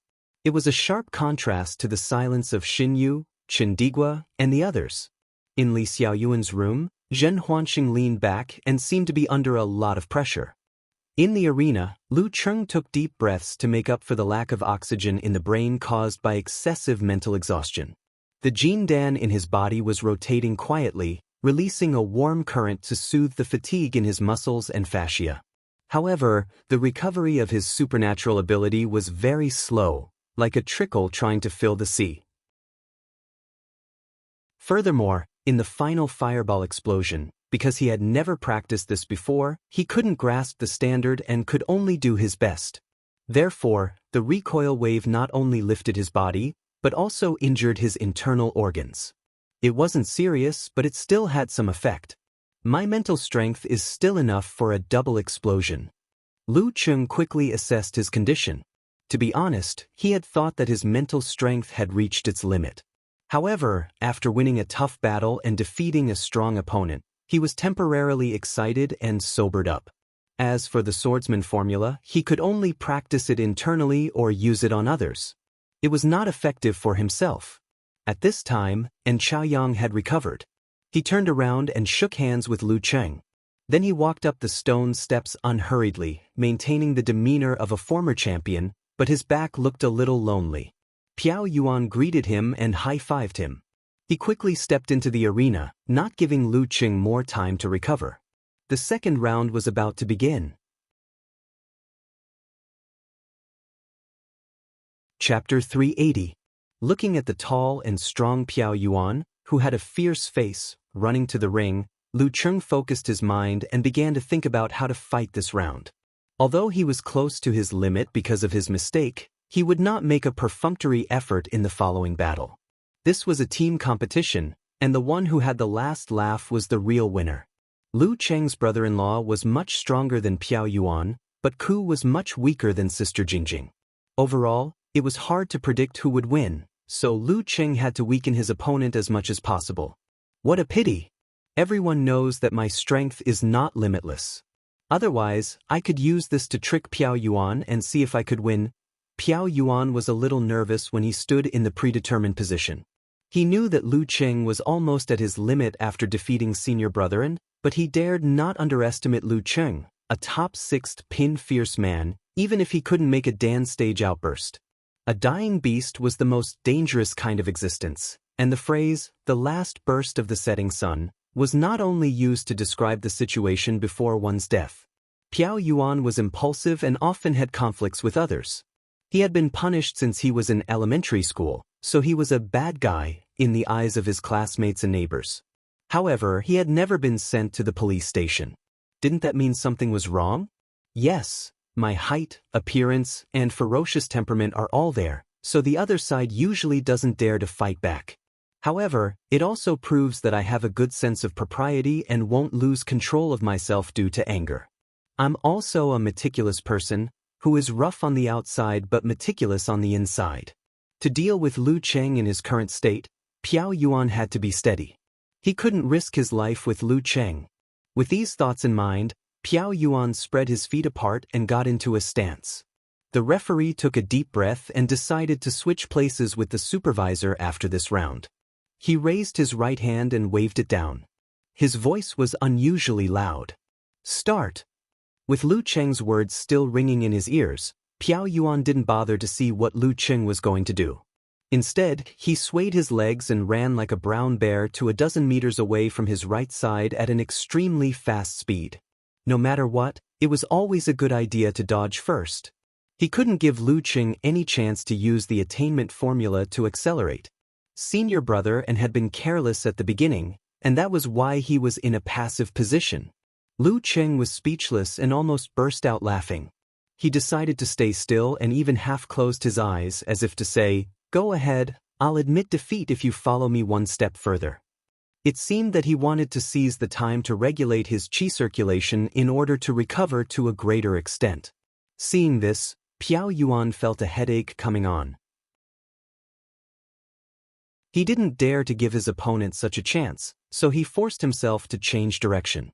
Thump, thump. He seemed to have grown a pair of elephant legs. He took strong and light strides, carrying his tall and heavy body, and rushed towards Lu Cheng at lightning speed. Elephant form, wild elephant charge. Elephants were quite clumsy, but their charging speed was not slow at all. In fact, they were very fast. Thump, thump, thump. The arena was shaking slightly under Piao Yuan's feet. Just as he was about to reach Lu Cheng's side, he suddenly shifted his center of gravity. Like a nimble antelope, he drew a beautiful arc and flashed to the back of his opponent. Following that, he stretched his body and transformed into a giant bear, fiercely leaning forward. Bear form. Giant bear hits the tree. When Piao Yuan, who was close to professional 7th pin, used this move, he could even break an iron bar, let alone a tree. However, the moment he used his strength to hit the tree, Lu Cheng, who had been motionless all this time, suddenly lifted his foot and jumped forward a little, as if he was performing a coordination that he had practiced thousands of times. He didn't have eyes behind his head, but he had an ice mirror in his heart. Bam! Piao Yuan hit the air and exploded the airflow. He knew that he was in trouble, so he immediately retracted his qi and blood and used force concentration. Lu Cheng took advantage of the force to turn around and pounce on his opponent in the opposite direction. He tightened his right arm and shook it out. In his mind, he visualized a frozen river, condensed kinetic energy, and vibrating thunderclouds. Simplified physical invulnerability, severe warning. The reason why Lu Cheng chose this move instead of internal explosion was that he was still looking for victory, not just to weaken his opponent. When his power of blaze and power of frost were both exhausted, the power of his simplified physical invulnerability, severe warning, and internal explosion would be greatly reduced.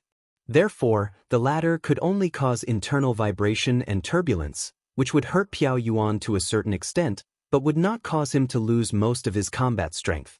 As for the former, although the freezing effect on the spirit and thinking would be weakened, the stiffness and sluggishness would still appear. Even if it was only for a short time, it was enough for him to seize the opportunity in close combat. Bam! Lu Cheng's right fist chopped down, and the crisp sound, like the evening drum and morning bell, echoed around the arena. At this moment, Piao Yuan's condensed qi, blood, spirit, and strength burst out and expanded his body. However, he didn't punch back or kick back as he would normally do. Instead, he stepped back cautiously, cracked the black bricks under his feet, and retreated quickly. No matter what, it was better to stay away from Lu Cheng. Bam! Lu Cheng was both annoyed and amused that Piao Yuan missed his target. It was said that Piao Yuan had a lot of bad records and was very good at bullying others. Why was he so timid and cautious? Lu Cheng didn't feel frustrated. He immediately gathered his force and released it from the soles of his feet. Crack! The ground cracked and he jumped up. In a flash, he was in front of Piao Yuan. He stretched out his hands and shook his elbows and wrists, covering 7 parts of his opponent's body. The 13th move of the ice sect, snow cover. This time, without the help of his supernatural ability, he could only rely on the fluctuation of frost force to reduce the surrounding temperature and create a thin white fog. Piao Yuan didn't have time to dodge in the snow and fog. According to what he had thought of in the video clips, he tightened his thighs, straightened his knees, and kicked out first to make Lu Cheng fall into his trap. At the same time, he shook his elbows and raised his hands to protect his vital parts, making a gesture of letting Lu Cheng hit him. Lu Cheng saw all of this clearly in his ice mirror. He calmly moved his left foot back, making Piao Yuan's kick hit nothing but air. As he moved his left foot back, his body leaned forward and forced the trajectory of his hands to change. He dodged Piao Yuan's block and hit Piao Yuan's shoulders. The snow cover move was both fake and real, and so was the movement of his hands. Piao Yuan was shocked. Seeing that his shoulders were about to be hit, he stamped his feet on the ground to make his body squat down quickly. Although Lu Cheng's double hammers touched Piao Yuan, he couldn't exert any force. Bam! Bam! Lu Cheng exerted force on his joints, stretched his fascia, and pressed his 10 fingers on Piao Yuan's shoulders. He took advantage of the force and turned over in the air. Piao Yuan was so scared that he thought of An Chaoyang's failed move. He hurriedly withdrew his qi and blood, exploded his Dan force, and spurted it forward to avoid Lu Cheng's attack. At this moment, Lu Cheng suddenly grabbed Piao Yuan's shoulders with all his strength. While in midair, Lu Cheng exerted strength in his waist and abdomen. His muscles bulged, and he threw Piao Yuan into the air with the momentum of his body's forward somersault. Beautiful! Chen Sanxing in the live broadcast room applauded. This fight could be written into textbooks or secret manuals. In the seats of Songqing University Martial Arts Club, Yanjika opened her mouth slightly. She was both stunned and happy. After throwing Piao Yuan into the air, Lu Cheng landed on the ground and calmly visualized a hot and heavy big red sundae. This time, he knew that he was close to his limit, so he didn't use the severe warning. Instead, he used the internal explosion to kill Piao Yuan. Let's see how you dodge this time.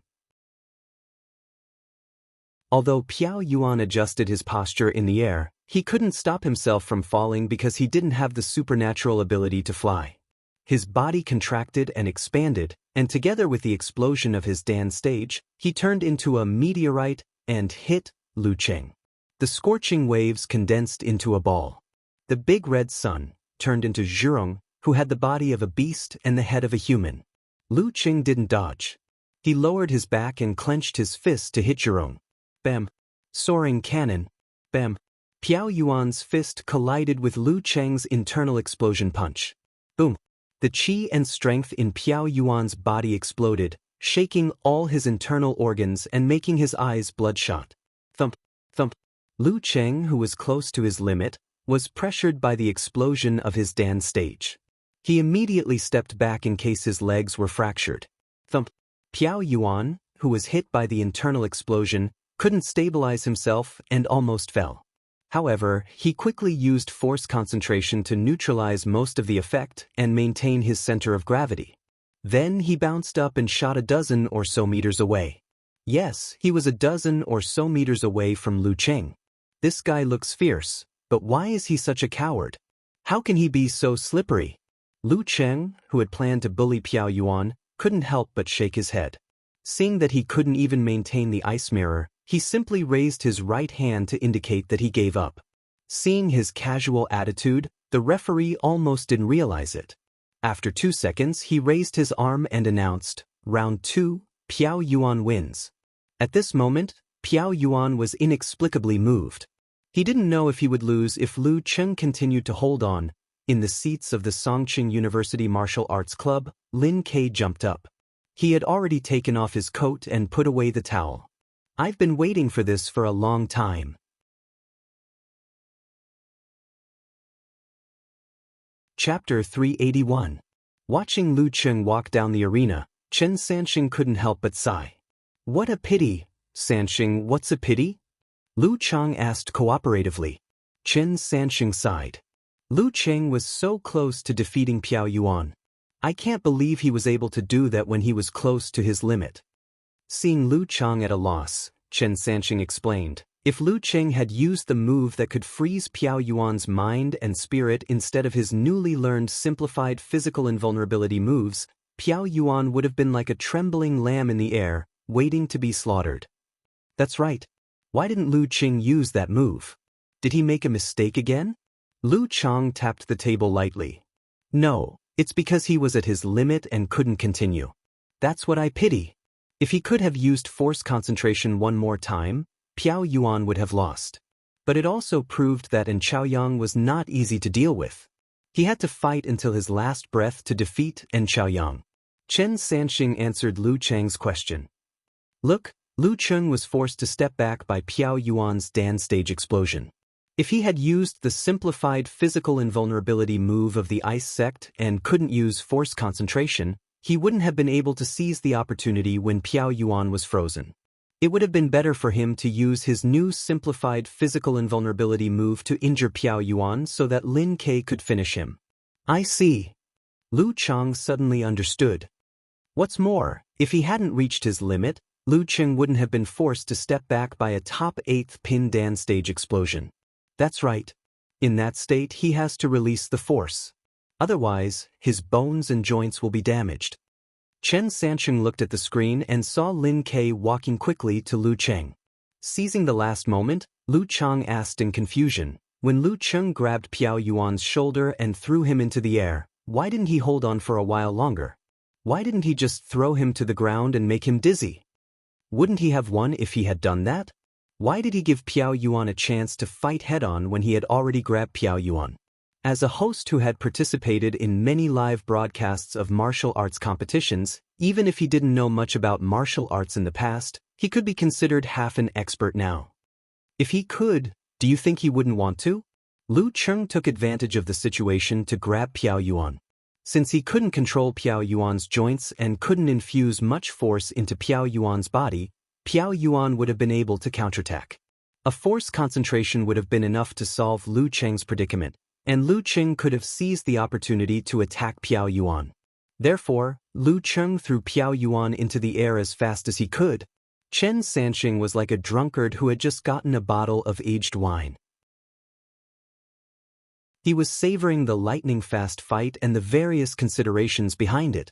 Lu Chang nodded slightly. Phew, the response of an expert is really full of knowledge. All right, let's turn our eyes back to the arena and enjoy the next match.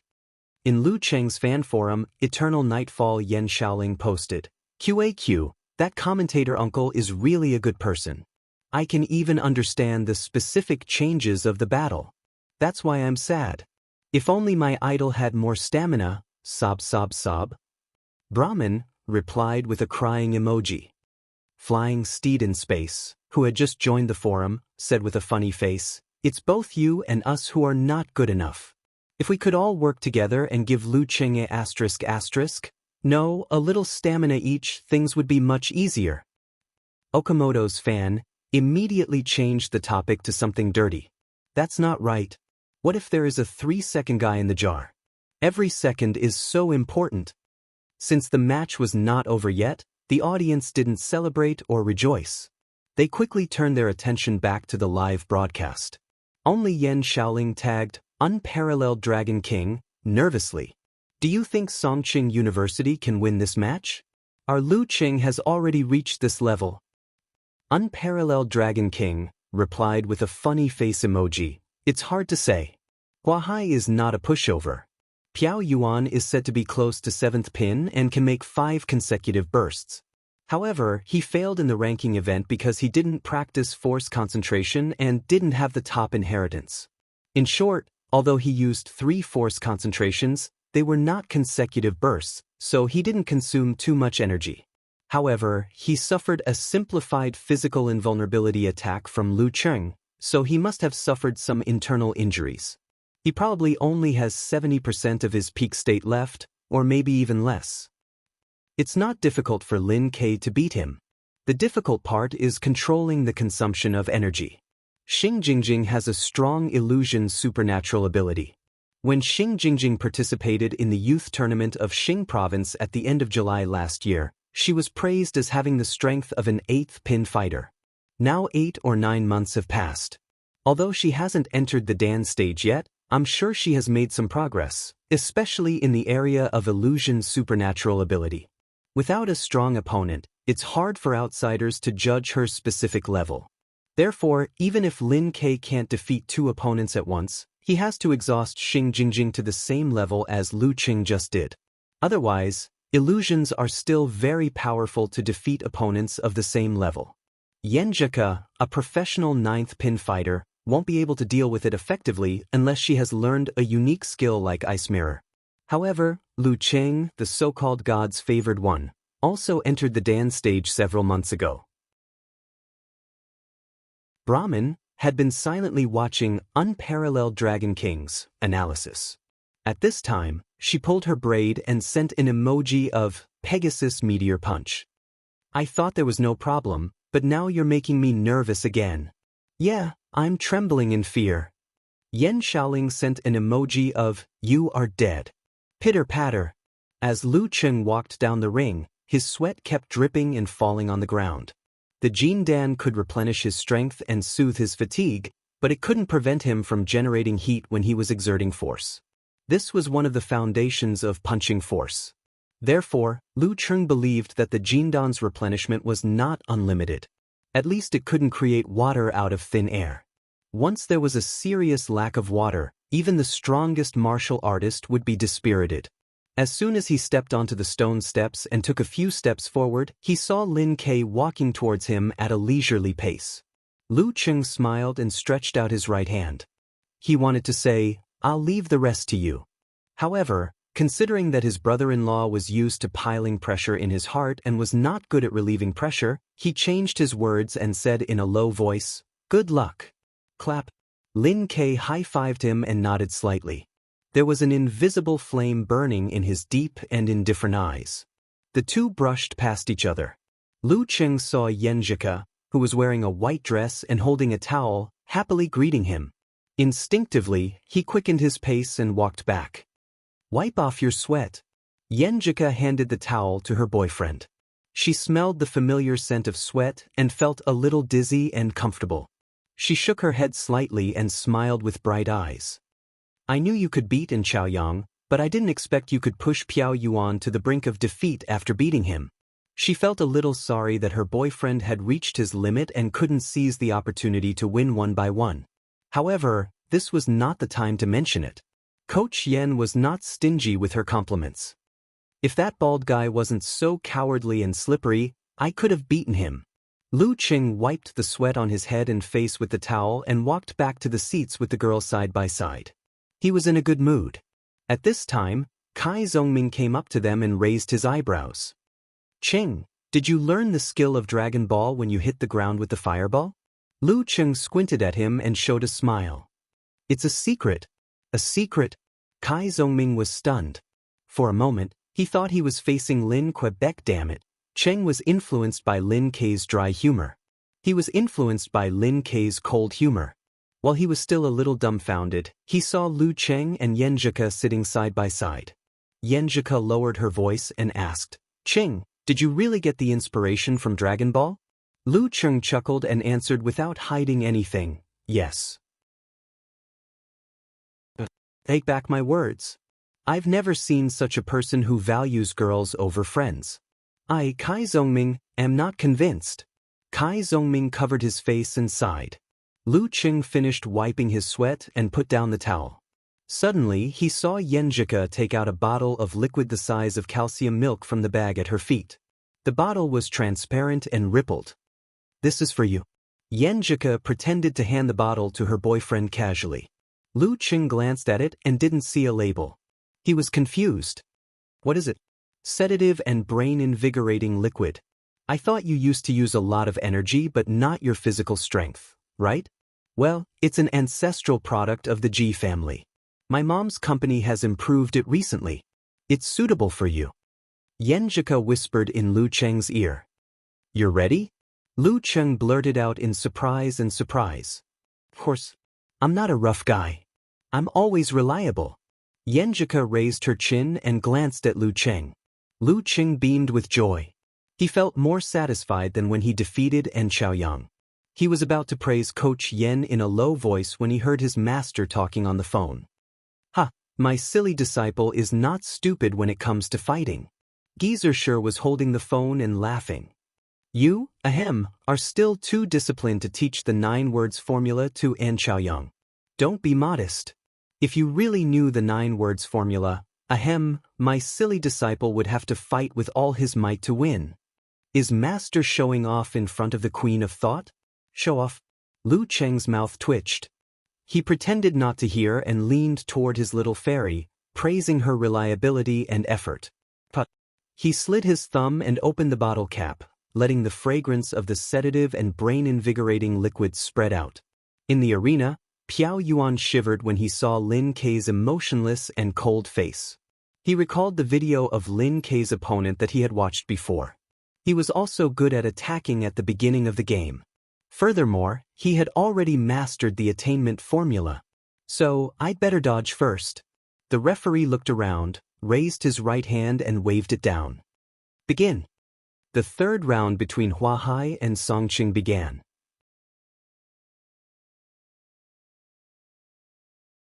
Chapter 382. Start. Just like in the previous round, Piao Yuan didn't bother to see what Lin Kei would do. Instead, he ran to the side like a wild bear. His body seemed to be swaying, but his speed was not slow. He was being a little cautious here. He was afraid that Lin Kei would learn from Lu Cheng's mistake and rush out to intercept him. Therefore, he adjusted the direction of his escape to a certain extent. In the previous round, I ran to the right. Would Lin Kei expect me to run to the left this time? Probably not. I can't run to the left. I can't take the risk. If I continue to run to the right, it will be troublesome. What if Lin Kei thinks deeper than me? If I run to the right, he can catch up with me with the attainment formula. I'd better run to the right, but it's safer to run to the right. Thump, thump, thump. Piao Yuan's footwork was heavy and light, combining the two contradictory feelings. He was like a wild elephant crossing a river. He was walking steadily, but he was floating because of the buoyancy. Every step he took was bounced up like a river. Piao Yuan used his elephant body movements to the fullest before he dared to see what Lin Kei was going to do. What he saw scared him so much that his heart almost jumped out of his throat. He saw that his opponent was half a beat slower and waited for him to make his choice before taking action. Using his back as a bow and his legs as a string, he threw himself at him like a crossbow. Along the way, he tore apart the airflow and set off a gust of wind, blowing up the dust and smaller stones on the ground, leaving a trail of smoke behind him. The meteor force could not only create internal and external shocks, but also increase one's speed. A horse galloping 1,000 miles was nothing compared to the meteor force. Piao Yuan quickly calmed down and changed his direction to avoid losing his momentum. He swung his elephant leg and ran in circles with Lin Quebec. He was already weaker than Lin Ke in the first place, and now he had suffered internal injuries from the fight with Lu Cheng. He had consumed a lot of energy, so it was almost impossible for him to win. Therefore, his goal was very clear, and that was to wear out Xing Jingjing. He would do whatever he could to create a situation where Xing Jingjing had a high chance of winning. As for the third contestant from Songqing University, the half-disabled Phantom Clam could also easily defeat her. Since he wanted to waste time, he would put down the burden of his image and run with Lin Quebec. When he couldn't dodge anymore, he would fight again. Thump, thump. Piao Yuan kept running and changing directions. His body was steady and his footwork was steady. Lin Ke, on the other hand, was using the meteor force to accelerate in a straight line and the combination of the mercurial balance and the yin-yang twist. He was gradually reducing his opponent's range of movement and shortening the distance between him and Piao Yuan. However, due to the vastness of the arena, Lin Ke was unable to find an opportunity to attack. As they ran, Piao Yuan glanced at Lin Ke, trying to find any sign of impatience on his face to confirm his strategy. However, he found that Lin Ke's eyes were deep and expressionless, just as he had been at the beginning of the game. Wasn't he anxious at all? Don't you want to take me down quickly so you can focus on dealing with Xing Jingjing? Piao Yuan was quite frustrated. He felt that his efforts were not effective, but he still kept moving cautiously, not making a head-on collision until the last moment. Thump, thump. The two figures were getting closer and closer. Seeing that Lin Ke was about to enter the range where he could not dodge the Xing formula, Piao Yuan took a deep breath and suddenly stopped. Put. He exerted force with his knee and kicked a piece of brick on the ground. The piece of brick rubbed against the air at a high speed, making a sharp sound. It shot toward Lin Ke like a bolt from a crossbow. After the kick, Piao Yuan stepped on the ground and rebounded, following the arrow, pouncing on Lin Ke with a strong wind. During this process, he even gathered his strength and spurted out his Dan Qi, causing his body to swell as he stretched. He truly turned into a giant bear, a fierce and ferocious giant bear. Clang! Piao Yuan's foot landed on the ground and the arena shook slightly. He turned his body sideways and crashed into his opponent. Bear form, giant bear hits the tree. The wind was fierce and the force was overflowing. Lin Ke was in a precarious situation with a piece of rock in front of him and a bear behind him. If he did not respond properly, he would be defeated by this terrible series of attacks. With a sharp sound that made people's scalps numb, Lin Ke stopped abruptly. The kinetic energy of running at a high speed was turned into the force of punches by the yin-yang twist. Lin Ke stretched out his left palm, and with a twist and turn of his left hand, he tamed the green brick fragments that were shooting towards him like lightning and stuck them to his palm. Its previous power and strength that could pierce through metal and stone were all sucked away by a sponge, leaving not a single trace behind. Lin Ke's muscles trembled and he rotated the yin-yang twist. His right arm swelled and swung quickly. He threw a meteor blast at the giant bear that was about to hit the tree. Boom! It was as if a bomb had been detonated in the air, and the air was boiling. The giant bear broke through the explosion zone in a terrifying manner and directly hit the opponent's fist. Bang! Both of them stopped at the same time, creating a circle of spider web under their feet. They were evenly matched. The air rushed up to Piao Yuan's face. He was so scared that he quickly closed his eyes, dropped his ears, and covered his nostrils. At the same time, he turned around and faced Lin Quebec. His right arm, which had been accumulating power for a long time, turned into a whip and lashed out at Lin Kei's neck. He could be a coward when he should be, but he could also be ruthless when he should be. Lin Kei's body trembled again. Using the force of the collision, he swung his left fist mechanically. Soaring cannon. Bang. With a muffled sound, both of their fists paused in midair. After a moment, Lin Kei and Piao Yuan pulled back their arms. Both of them were shaking, and Piao Yuan was about to fall backward. One was a 7th pin master, while the other was born with brute force. Lin Kei had gained the upper hand with the yin-yang twist. Piao Yuan, who was experienced in fighting, immediately withdrew his qi and blood to stabilize his body. He concentrated his force and spirit on his lower abdomen. Lin Kei did not dodge. He withdrew and released his qi and blood to complete the eruption, faster and fiercer. Bang. Both of them swelled their thighs and pulled out their left feet at the same time. Bang. A gust of wind blew. Lin Kei used the rebounding force to withdraw his leg and concentrate his dantian again. Yin-yang twist, double explosion. Piao Yuan's teeth ached. At such a close distance, he had no choice but to concentrate his force and fight with brute force. Bang. Lin Kei pulled back his right arm and punched out fiercely. Bang. Piao Yuan, who was a little slower, punched down to defend himself. Bang. Fist against fist, a strong wind whistled, and the muscles of the two clearly showed signs of swelling. Lin Kei's expression did not change. He trembled his fascia and circulated his force to concentrate his qi, blood, spirit, and internal and external influences on his lower abdomen again. Crack. He put his feet together and punched out with his left fist. Triple explosion. Piao Yuan did not know what to do. He followed Lin Kei's move and raised his arms. Bang. He was completely suppressed by Lin Kei's continuous force and was about to retreat. Piao Yuan, who knew he was in a disadvantageous position, took the initiative to concentrate his dantian and move forward instead of retreating. At the same time, Lin Kei gathered his qi and released it. He stomped on the ground and plowed the ground. Instead of attacking, he used the movement of the fighting sect, earth cracking. Quadruple explosion. Boom. It was as if a volcano had erupted deep inside the arena. The black bricks cracked and splashed upward, hitting the soles of Piao Yuan's feet. Piao Yuan, who had rushed forward with the momentum of the Dan stage, lost his balance and staggered. After stomping on the ground, Lin Kei turned around and flashed to Piao Yuan's side. Seeing that Piao Yuan had lost his stance, Lin Kei withdrew his dantian qi and swung his arms fiercely. Iron Chain River. Quintuple explosion. He was indeed a genuine rank 7 martial artist. Seeing that he was in danger, Piao Yuan's heart skipped a beat. He had no time to think about anything else. He suddenly lowered his back and rushed out like a tired bird returning to its nest. He threw himself on the ground and rolled like a lazy donkey. Lin Kei would not let go of this opportunity. He straightened his knees and strode forward to catch up with Piao Yuan. After rolling for a while, Piao Yuan felt a strong wind coming at him.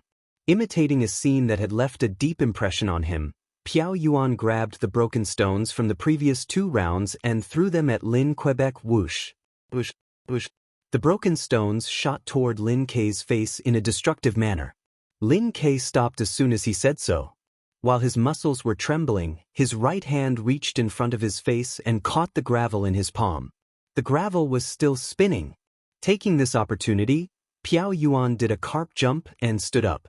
At this moment, Lin Kei swung his right hand backward to make the rolling stones fly back at him. Piao Yuan hurriedly lowered his body and dodged in a hurry. Sliding forward, Lin Kei approached Piao Yuan and used his fastest movement, the meteor force. He swung his arm quickly and hit Piao Yuan's chest and abdomen. Piao Yuan had no time to do anything but put his arms in front of him. Bang! He felt as if he had been hit by a cannon and was badly shaken, which triggered the remaining injuries in his body. With a buzzing sound in his head, Piao Yuan tasted rust in his throat. When he wanted to use force concentration to resolve the situation, he was delayed by half a beat due to the interference of his internal injury. Lin Kei punched him again, stopping his punch at his throat. The referee raised his right hand and announced loudly, "Round 3, Lin Kei wins." In the seats of Songqing University Martial Arts Club, Yenjika smiled and glanced at her boyfriend. That scene just now was so familiar.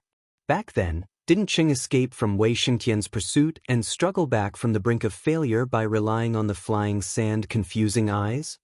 She did not expect Piao Yuan to do the same thing today. Of course, the ending was completely different. Lu Cheng laughed involuntarily. It's not the same, okay? After the flying sand shooting eyes, I didn't rush to turn over and stand up. Instead, I directly rolled to the front of Wei Xingtian and fought him in close combat. Then I seized the opportunity to escape failure. What a coward! All he knows is to jump like a carp. Without the courage to fight, he can't turn the tables. This is called imitating others but making a fool of oneself.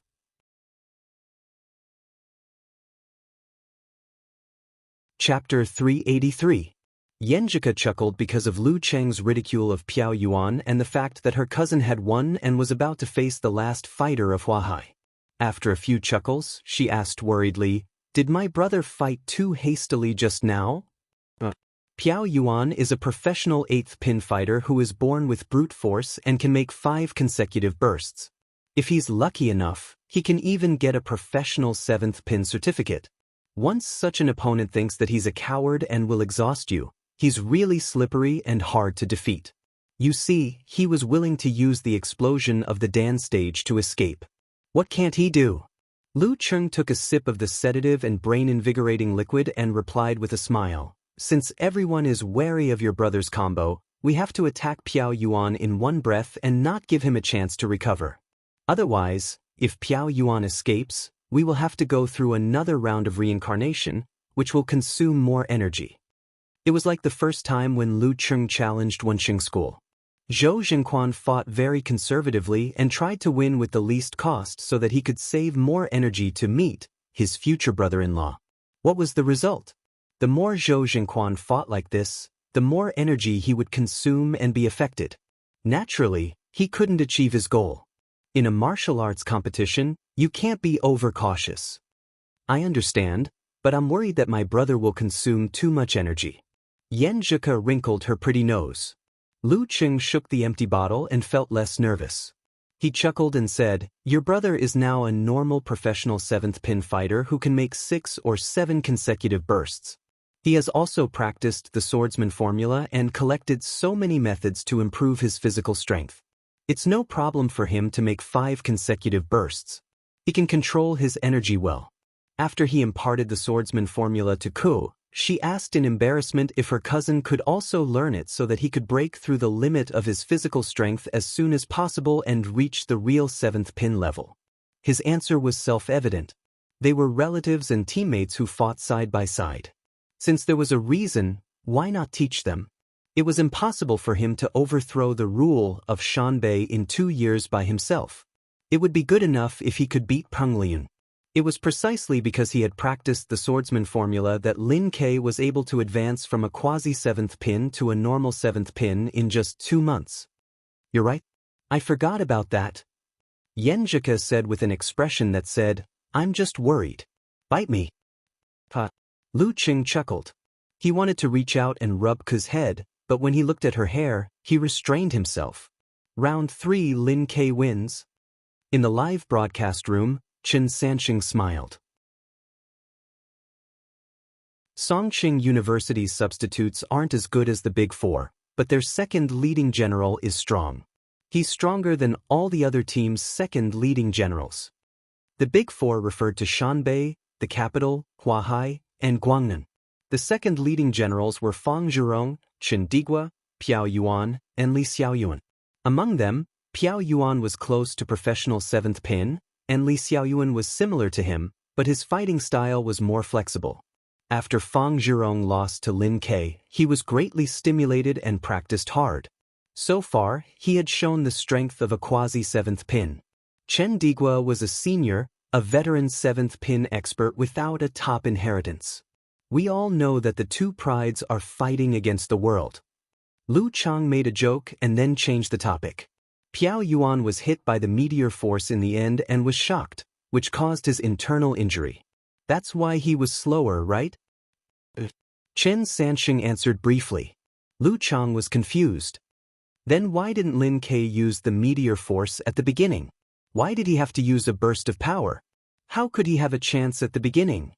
Chen Sansheng smiled. Let's not talk about the limited number of times a professional 7th pin dan stage fighter can use his force, except for a few special forces. When Lu Cheng hit Piao Yuan with his newly mastered simplified physical invulnerability move, he was already at the end of his rope. The power of his move was not much left, so the injury he caused was not too obvious. If he didn't waste Piao Yuan's dan stage explosion and force him into a panic state, he would have been able to neutralize the shock and suppress his internal injury in time with a force concentration. That's right. Others are neutralizing and fighting, but he's neutralizing and running. As a guest commentator, he couldn't help but ridicule Piao Yuan. Haha, I didn't expect the fierce and evil Piao Yuan to fight like this.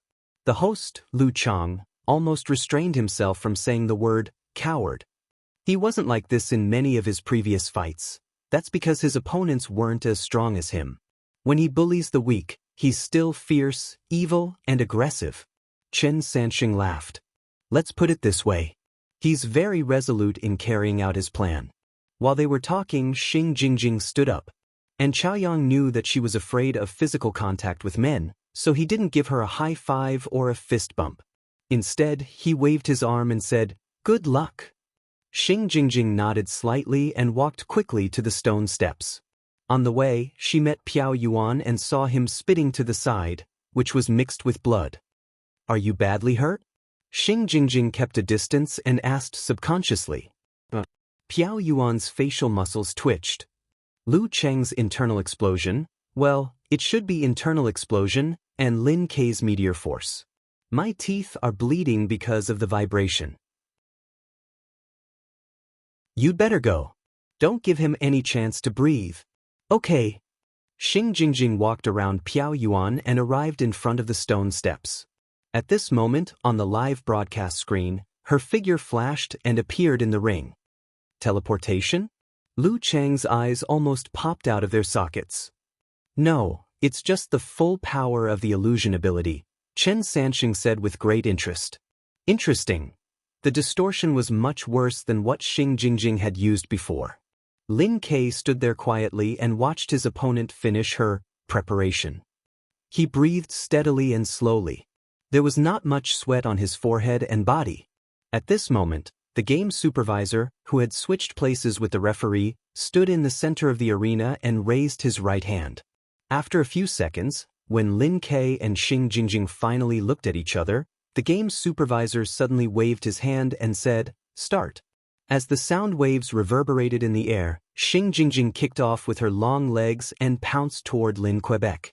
However, everyone knew that this was most likely just an illusion. However, they couldn't not treat it seriously. What if the enemy took the illusion as real and deliberately didn't use her superpower? Lin Ke closed his eyes and counted silently for 2 seconds. Suddenly, he raised his arms and punched a dozen times in all directions with the stretch of his fascia and the swing of his joints. Bang, bang, bang, bang. As if he had grown many arms, he attacked most of the places around him. Crisp sounds burst out one after another like beans being fried. The 113th move of the fighting sect, 8 Arms Divine Fist. This was the first move of the fighting sect, Stars Like Rain. The first 9 moves of the fighting sect were unique skills of physical invulnerability, with the 9th move being the most powerful. The later moves were derived from the Dan stage Kung Fu, led by the 10th move, Doom of Death. Bang, bang. Less than a meter to Lin Ke's left, the tall girl reappeared. She raised her right hand in front of her and blocked Lin Ke's attack. After confirming Xing Jingjing's real position, Lin Ke pressed his right hand on his abdomen, swung his waist, and exerted strength under his feet. He turned sideways and slammed into her like a meteor crashing into the ground. The 35th move of the fighting sect, Meteorite Fall.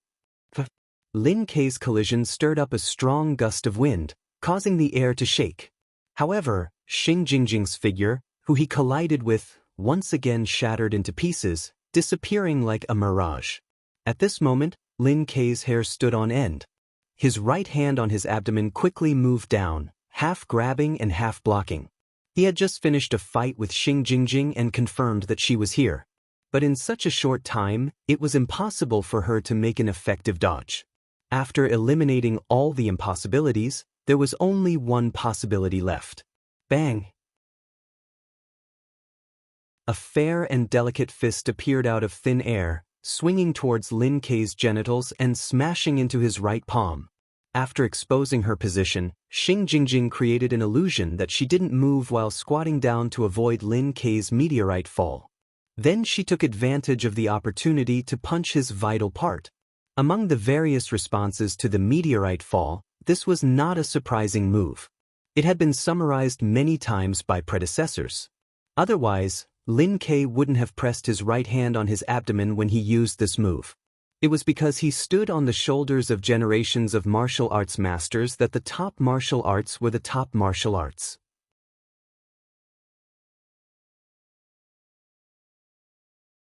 Chapter 384. Bam!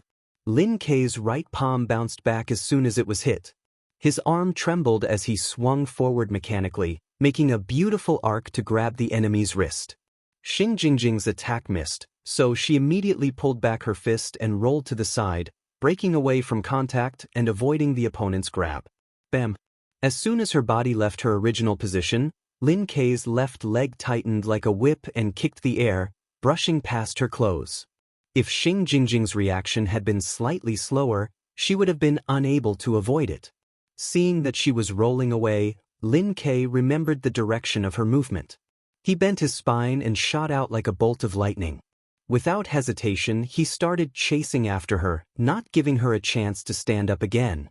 He knew that the enemy could affect the air, distort the light, and create illusions, so he didn't pay much attention to the figure disappearing quickly in front of him. He just followed his initial prediction and rushed toward the location he had determined.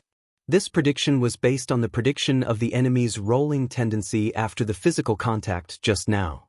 It was the instinctive grasp of a martial arts master of a battle. Bam! Lin Kei paused and changed yin and yang, turning the kinetic energy into the power of his right leg. He kicked toward an empty spot in front of him, creating a strong wind and a crisp sound. This was where he had predicted Xing Jingjing's location. The wind blew, but Lin Kei's whip kick didn't hit anything except air. His pupils constricted, and he almost doubted his grasp of the enemy's ability. But soon, he came back to his senses and understood what was going on. Yes, there was no problem with his prediction of Xing Jingjing's rolling tendency, but was the current location really the location in his mind just now? Xing Jingjing couldn't hide her own movement tendency after the physical contact, but she could distort the light and affect his senses, shifting the landing point to the side. Therefore, it seemed that he was going on the expected route, but in fact, he had unconsciously deviated or shortened it. Of course, he missed. At this time, a few meters in front of him, Xing Jingjing's tall and slender figure appeared. With a cold face and cold eyes, she slid forward and punched his lower abdomen with her left fist. Lin Kei's pupils had already returned to normal. He took a deep breath and concentrated all his senses on his lower abdomen. His whole body seemed empty and rotten, losing his sense of existence. Boom! With the eruption of the volcano, his Dan force surged. His right arm swelled and then tightened into a sledgehammer. He slammed it in front of him. Fighting Sect, 27 style, meteor burst. Rumble. It was as if a bomb had been detonated between the two of them. White waves visible to the naked eye appeared in the air, rolling in all directions outside of Lin Quebec. They tore Xing Jingjing's body to shreds, causing her to quickly disappear. Not only that, but a tall and slender figure suddenly appeared 7 or 8 meters in front of him. It was Xing Jingjing herself. Lin Kei knew very well that his opponent's special ability relied on the medium of air to distort light, sound waves, smells and other things, thereby creating almost realistic illusions. He did not have the ability to compete in this aspect, but he could destroy it. The shockwave from the explosion caused by meteor burst would cause the surrounding air to dance wildly, making it difficult for Xing Jingjing to control, or even make it ineffective.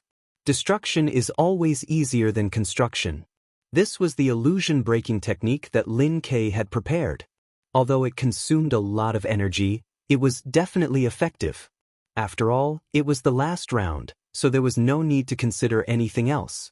In the rolling airwaves, Lin Ke lowered and swung his waist, withdrawing and releasing his chi and blood, and completed double explosion. Crack. In the cracking sound, he rushed to Xing Jingjing in front of him at a high speed. During the whole process, he did not make any movements, which was very strange. 7 or 8 meters distance, for the speed of a dance stage expert, was just a blink of an eye. It was too late to describe, but in the blink of an eye, Lin Ke had already approached his opponent. Lin Ke suddenly stopped and stood about 1 meter in front of Xing Jingjing. A sharp, ear-piercing sound of friction burst out, completely breaking the silence just now. Accompanied by this hair-raising sound, his trembling body reversed yin and yang, and his left fist tore through the barrier, fiercely punching out. Boom! Another violent explosion, meteor burst, the 27th style of the fighting sect of 27th style of meteor burst. The airwaves formed and rolled, and Xing Jingjing's body suddenly shook and broke into pieces. Less than 2 meters to the left, a few strands of hair fluttered, and a human figure was quickly outlined. While Lin Ke was rushing towards her, she barely managed to move and create another illusion. But she did not expect Lin Ke to be so cautious. He did not attack directly, but continued to use meteor burst instead. After the punch, Lin Ke once again withdrew his chi and blood, and made triple explosion of the dance stage. Bang! In the airwaves that had not yet subsided, he smoothly channeled all his strength into his right foot, and suddenly stamped on the green tiles, as if he was going to plow the arena directly. Clang! The ground under Xing Jingjing's feet shook violently, and the ground cracked, with debris spurting out. She instantly leaned back and lost her balance. The 16th style of the fighting sect, earth cracking. At this time, Lin Ke used the rebounding force of his foot to close his eyes and slide forward, without external interference, to the expected position. Bang! His right arm shook, and his palm quickly reached out, trying to grasp and complete the death calamity combo. Facing such a dangerous situation, Xing Jingjing gave up on controlling her balance and directly leaned back on the ground. Her right leg turned into a whip, and she took advantage of the momentum to whip up with amazing power. At the same time, she fully unleashed her supernatural ability. Lin Ke's right hand paused, and his body trembled slightly. His thigh muscles swelled, and in time, he bounced his knee, tightened his foot, and quickly kicked out to block the enemy's whip. Bang! Both legs bounced back, and Lin Ke was about to follow up with another kick to take down his opponent. Suddenly, the hair on his back stood up, and his skin and muscles felt a slight tingling. He sensed the incoming attack. Dozens of centimeters behind him, the figure of Xing Jingjing appeared. Her right hand clenched into a fist, and with a bang, she rushed forward and directly hit his back. If it were many dance stage fighters, when they sensed danger through absolute reaction, they would definitely try to defend or dodge first. They would rather miss the opportunity than make a mistake. But Lin Ke did not do so. His expression did not change, and his eyes were still deep and restrained. He fully believed in his own judgment. His right foot followed up and fiercely kicked at Xing Jingjing's body that had already fallen to the ground. Bang! Xing Jingjing barely raised her arm to block the kick, but the kick sent her rolling backward, completely losing her ability to defend and react. At this moment, the Xing Jingjing behind Lin Ke also hit him in the back. A force was generated, pushing him forward, and he was about to fall down. This was not a drill. It was not fake. To be precise, it was not real fake. In the past 6 months, Xing Jingjing's supernatural ability had improved again. She could condense the air and create a slight explosion. Combined with the illusion, she had the ability to clone herself in the competition. She could create a total of 2 selves, and each shadow could punch the equivalent of an ordinary person's punch. She could pass off the fake as the real and the real as the fake. What was fake was real, what was fake, and what was real was fake.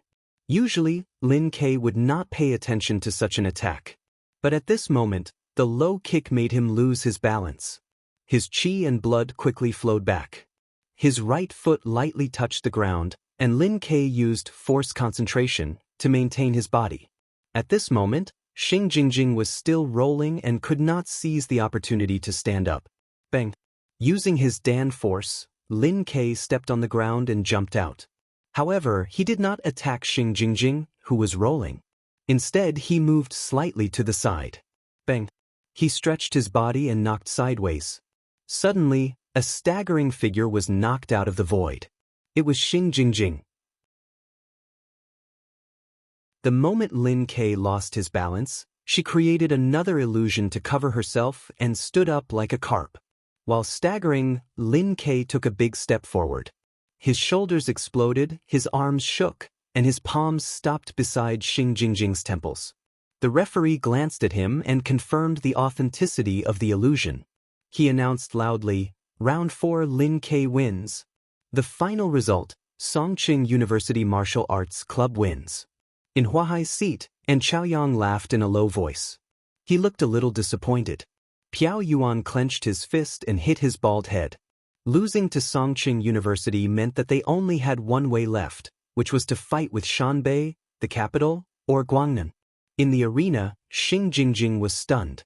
She suddenly asked, "How did you find out in the end?" He did not use meteor burst to break the illusion. Lin Ke took back his hands. His deep eyes were not as tense as before. He answered indifferently, "The arena told me." Xing Jingjing could control the air, distort the broadcast, and create illusions. However, the arena was also a medium that was not affected by her. If they were close enough, Lu Cheng could hear the sound of his opponent turning over and standing up. He could hear that the rolling figure in front of him was actually weightless. "What is my brother saying? It sounds so cool." After cheering, Yenjika asked excitedly, "Sister Jingjing actually took the initiative to talk to him." "It seems that I need to learn lip reading," Lu Qing joked. Behind him, Li Mao, Sun Jian, and the others had already stood up and high-fived each other to celebrate. Lin Ke was indeed worthy of his name. It seemed that he was going to be exhausted. When he reached his limit, he actually won. Yenjika sighed and complained in a low voice, "I'm so angry. I don't have a chance to fight again. It's okay. I'll most likely be the last one in the quarterfinals. You go first. Besides, I'm always worried about your fight with Sister Jingjing." Lu Qing comforted his girlfriend with a smile. As long as Xing Jingjing could still fight and use her supernatural ability, she would be a tough opponent for a professional ninth pin fighter. Yenjika looked around and then leaned close to Lu Cheng's ear. She lowered her voice and said shyly, "Cheng, I'll tell you a secret." "What secret?" Lu Cheng was curious. Yenjika bit her lower lip and turned her head to the side. She said in a low voice, "I told you that Sister Jingjing's supernatural ability came from fear." "That's true. But I said that she would feel safe facing me and couldn't use her supernatural ability to its full potential. That's just my guess. That's the reason I gave myself. Sister Jingjing might have mastered her supernatural ability since she had it for so many years." Lu Qing couldn't help but laugh. He felt that Ku was so cute and adorable that he wanted to kiss her. So, he leaned over and whispered, "I'm sorry. Ku, I'll also tell you a secret." "What is it?" Yenjika opened her eyes wide and showed curiosity. Lu Qing chuckled. "I want to kiss you now."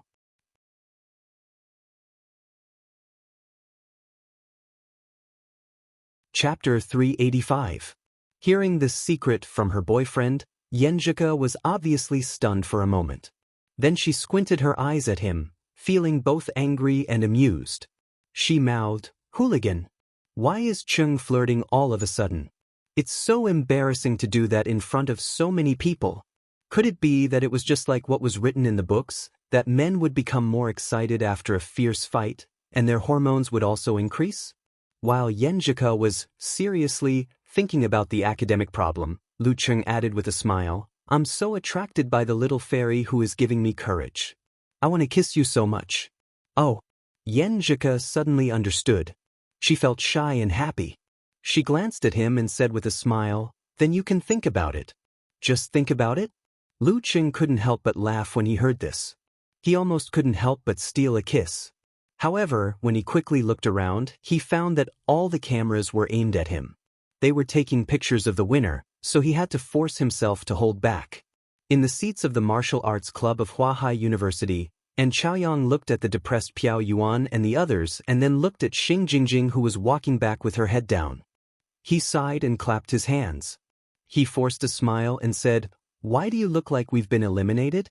Losing to Songqing University is not the end of the world. We still have a chance. What if we get Guangnan in the quarterfinals? We have a 1/3 chance to get them. Besides, even if we get Shanbei or the capital, we are not doomed to lose. There is still some hope. Anyway, we have no other choice. We have to fight with our backs to the wall and burn our boats." Hearing Senior An's words and thinking that he would leave the martial arts club after this year's competition, Piao Yuan, Zhang Dongliang and the others were excited again. After they looked at each other, they shouted in unison, "Let's go! Fight with our backs to the wall." Xing Jingjing stood a little further away and didn't shout so fiercely. But her eyes were obviously shaking and her fists were clenched.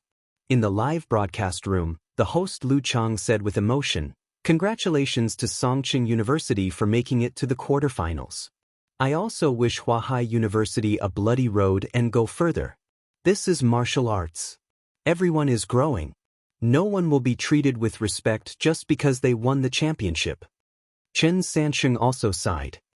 "I didn't expect Chaoyang to say goodbye to this competition and the martial arts circle in this way." Lu Chang was surprised. "You can't say that. What if Huahai gets Guangnan? They still have a chance. I believe that even if they get Shanbei or the capital, I believe they still have a chance. But what will happen after that? Will they have more injuries? How much will they consume? How much will they be able to recover in the semifinals?" Chen Sansheng said, "It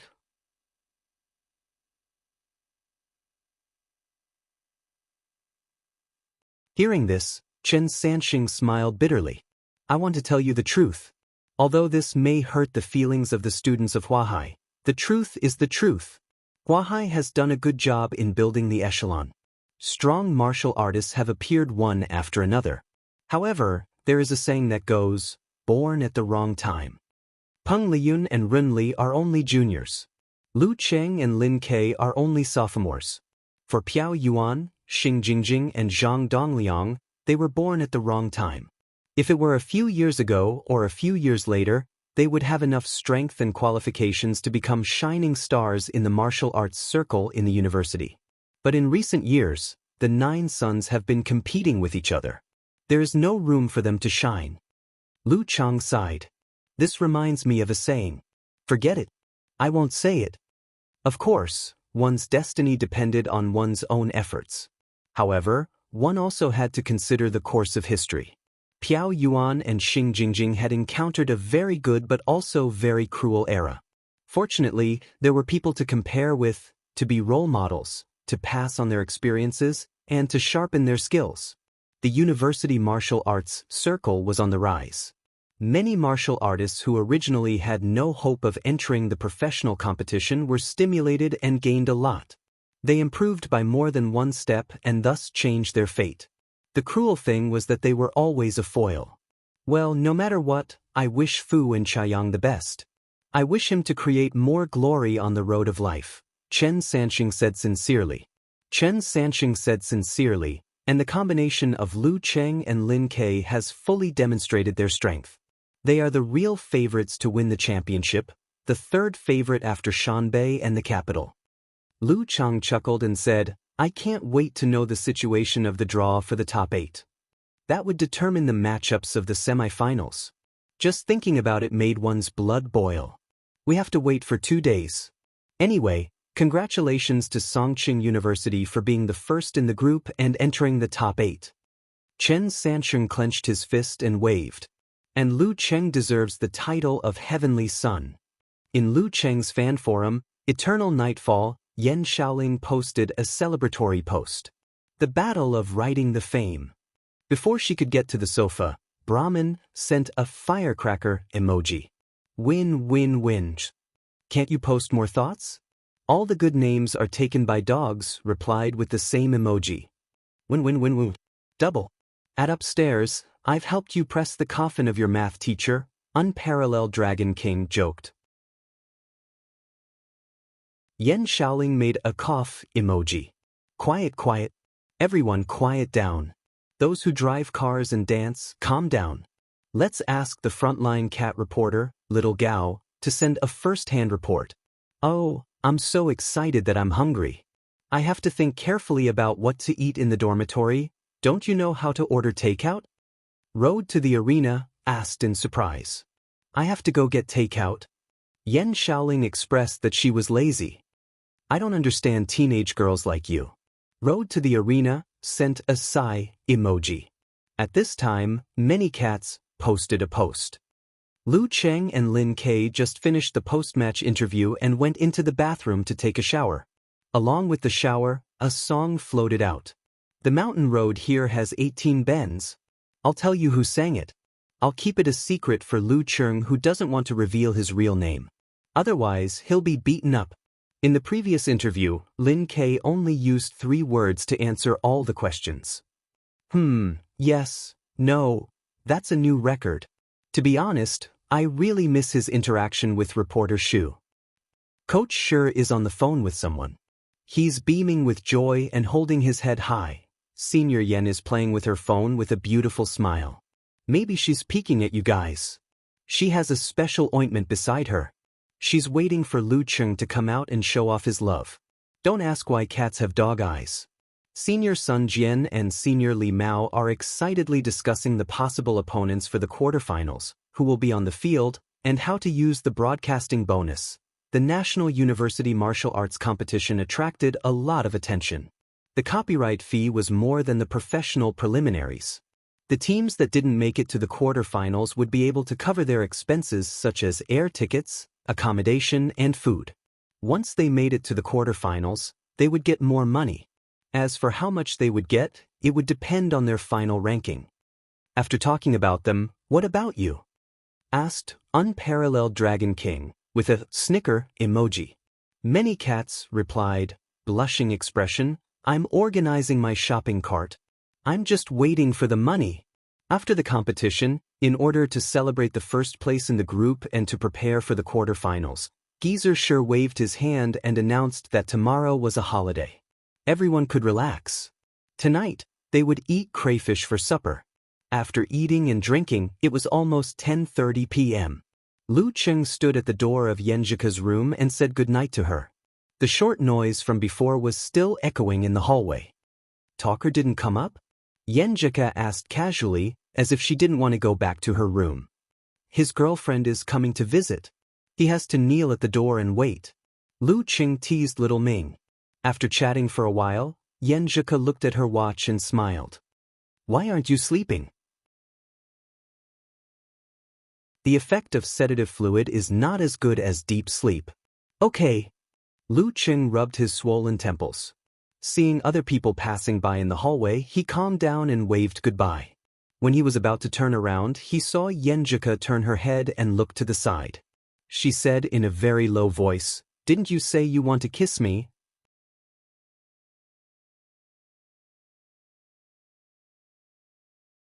Chapter 386. When Huahai was selected, the match between Guangnan and Juku was also confirmed. Netizens who were watching the live broadcast commented on it, either on the bullet screen or on Weibo. I feel that Shanbei is at an advantage. Yeah, no matter who wins between Capital and Songqing University, they must have fought to the limit. Not to mention whether anyone is injured, the fatigue caused by it can't be recovered in 2 or 3 days. Don't say that. Capital and Songqing University are only facing each other. The other opponents are not too strong. Shanbei is going to fight Huahai and Guangnan in a row. It's hard to say whose match schedule is better. I'm looking forward to the match between Shanbei and Huahai. Peng Liyun didn't fight seriously in the previous matches. This time we can finally know what level he is at. If they want to skip the quarterfinals, I want to see Rin Li and Lu Cheng. In the chaos, the odds of the lottery company changed.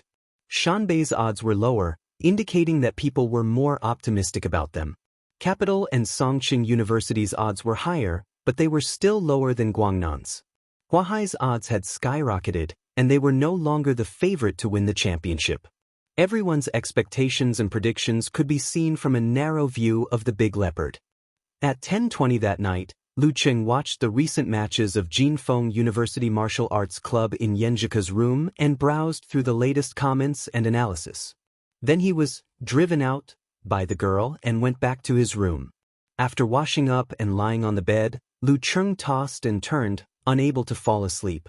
He felt empty, lonely, and cold. Ever since they had a breakthrough in their relationship that day, he wanted to control himself so that he wouldn't affect Ku's state of mind. He didn't want their relationship to be exposed and she would be pointed at behind her back. But every night, he couldn't help but stay behind. Sometimes, when there was no one in the corridor, he would sneak away. Then he would inevitably have a good time. He was exceptionally satisfied. Even if he stopped at the last moment, Lu Cheng began to doubt his self-control that he was proud of.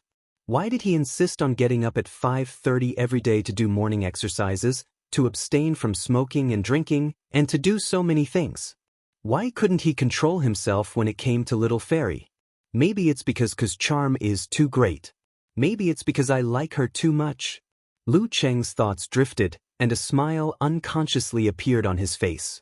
Thinking back, apart from the experience of reading books and watching movies, the first time he experienced something substantial between a man and a woman, the one that left the deepest impression on him, the one that made him crazy with excitement, was actually related to Ku. Because of this, she left a mark in his heart, in his bones, one after another, gradually increasing. People always say that the first time is unforgettable and unforgettable, but I have experienced too many firsts with Ku. Overwhelmed with emotions, Lu Cheng abruptly picked up his phone and sent a message to Yenjika.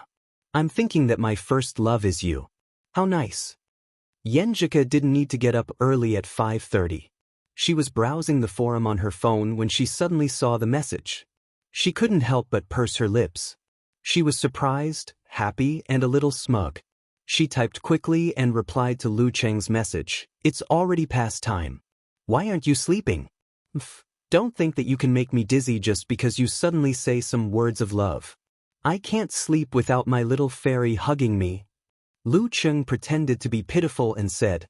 Yenjika was annoyed but smiled. She gritted her teeth and sent a message. Conceal your spirit in qi, meditate, and sleep deeply. Lu Cheng smiled. Just as he was about to reply, yes, Coach Yen, he saw the girl's second message coming one after another. Come over, come over. You can't do anything except sleep. Lu Cheng opened his mouth slightly. At first he was surprised, then he was pleasantly surprised. He lifted the quilt and directly jumped out of bed. In the girl's room, Yenjika suddenly turned sideways and rubbed her slightly hot face into the pillow. Then she sent the third message that she had just typed. She sent an upright and handsome expression of a mythical beast, and said, Sister is pitying you. Sister is so nice. Lu Cheng replied shamelessly. He took the martial arts suit for tomorrow morning and opened the door. After looking around, he slipped to the girl's room. Instead of knocking, he sent a message saying, I'm here. That night, Lu Cheng controlled himself. He hugged Yenjika and whispered sweet nothings to her for a while before falling asleep. Yenjika, on the other hand, was new to human affairs. She preferred this kind of intimacy over physical contact. The next morning, before dawn, Lu Cheng woke up on time and found that Ku was using him as a pillow. Not only was she hugging him tightly, but she also put one of her legs across and pressed on him. Her body temperature was touching, her skin was delicate, and her fragrance was tempting. Lu Cheng took a full 3 minutes to gather the will to get up. He gently removed the girl's leg and broke free from her hug. He quietly climbed up, not wanting to wake her up. However, Yenjika, who had lost the warm and reliable embrace, still woke up in a daze. She blinked her black, long, and thick eyelashes and looked at her boyfriend with slightly unfocused and innocent eyes. The faint light from outside the window dyed her with the glow of dawn. Everything was like a classic black and white photo. Lu Qing memorized this scene in his mind. He bent down and kissed the girl's slightly pouty lips. Her warm and sweet breath assailed his nostrils as her soft and smooth tongue entered his mouth. He enjoyed his girlfriend's initiative. After a while, Yenjika shrank back and separated their lips. Her eyes were still blurred as she encouraged him casually, "Don't worry about me. Practice well. Make money to support the family." Lu Qing laughed and kissed the girl's forehead again. He said in a low voice, "Okay." After changing his clothes, Lu Qing opened the door and walked out. When he walked in the empty corridor, the scene just now flashed in his mind and he couldn't help but laugh again. Make money to support the family. He murmured this sentence with a gentle and bright smile on his face. His footwork became firmer and firmer as he walked from the darkness to the sunrise. After 2 days, at 7 o'clock in the evening of the third day, the martial arts arena of the capital city was packed again. The quarterfinals of the National University Martial Arts competitions were about to begin. Today, there were 2 matches in the first half. Lu Qing and the others had already arrived by bus. They even met the students of the capital college at the side entrance. They saw Renli and Chindigua. They didn't talk to each other and just nodded at each other from a distance.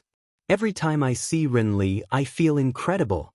How can such a doll-like girl be so powerful? Yenjika didn't hide her feelings. Renli's appearance was delicate with big eyes, long straight hair, and long straight hair. As the saying goes, you can't judge a book by its cover. And the more beautiful something is, the more dangerous it is. I remember there was a very beautiful jellyfish or something. It was super poisonous. Lu Qing said casually. Before his voice died away, he suddenly felt something was wrong. He felt Little Ming's teasing gaze. He hurried to whisper in his girlfriend's ear, "Except for little fairy." Seeing Yenjika didn't believe him, he changed his excuse. "Besides, I have the strength of professional sixth pin, but you are still the head of our family. This means you are more powerful than me." He deliberately emphasized the words, "our family." Yenjika snorted with a slight smile in her eyes. She didn't want to talk about it and changed the topic. "The substitutes of the capital college are very strong, even stronger than Shanbei. Yeah, if Peng Liyun wasn't so strong, the capital college would have won at least 1 championship in the past 2 years." Lu Qing echoed. Renli, the leading member of the martial arts club of the capital college, was a heavenly son on par with Peng Lun. Chen Digua, a senior, was a real professional 7th pin. Jiang Kongchan, a sophomore, had stepped into the dance stage after the new year. Xin Yu, a junior, was considered very likely to succeed Chen Digua and become the 2nd leading member. However, he had a tragic car accident at the beginning of last year. His brain was injured and his vision in his left eye was damaged, so he couldn't make a breakthrough until today. He was still a top professional 9th pin fighter, so he had to focus on the martial arts club and the unreliable president, Renli. In addition, Jiang Jingfeng, a senior, was also a professional 8th pin in the dance stage. While talking, the members of the Songqing University Martial Arts Club entered the locker room to prepare for the next match. According to the order of the draw, the first match was between Songqing University and Jinfeng. Although Jinfeng entered the national competition as the first place in their division, they were weaker than Hudong. The 4th-year leading member, Wei Rong, was only at the level of a weak 7th rank. The other leading member, the 3rd-year Gao Shengli, was only at the level of a professional 8th pin. However, he practiced the Iron Mantle type of martial arts, so his combat strength was not bad and could be considered a strong 8th pin. Their other leading member was the top professional 9th pin Lu Chunlai. Therefore, no matter how one compared them, Jinfeng was not a match for the combination of Yu Ji and Han Peipei. Gieserscher looked around and suddenly said, "Boy Lin, take a break for this match." What? Lu Cheng and the others were surprised. Although Jinfeng was not strong, they didn't need to be so careless. What if they failed? Before Lin Kei could object, Gieserscher added, "The following matches are relatively tight. You can only take a break for the next match in the capital college in the best condition. As for Jin Feng, that brat can defeat 3 Hudong fighters at the same time. Why would he be afraid of this? If he dares to lose, you can go back and talk to him. Well, the schedule is tight, and fatigue will accumulate. But the problem is that I have the J formula. The J formula can help my brother-in-law recover in seconds. Lu Qing was more and more confused. My master is very clear about this. Well, is he putting up a smokescreen? With this break and the fierce battle with the Capital College, Shanbei will naturally infer that my brother-in-law can't participate in the final match in the best condition. In fact, this is not the case. The Capital College hasn't even fought yet, and my master is already planning for the final match? Lu Qing vaguely understood.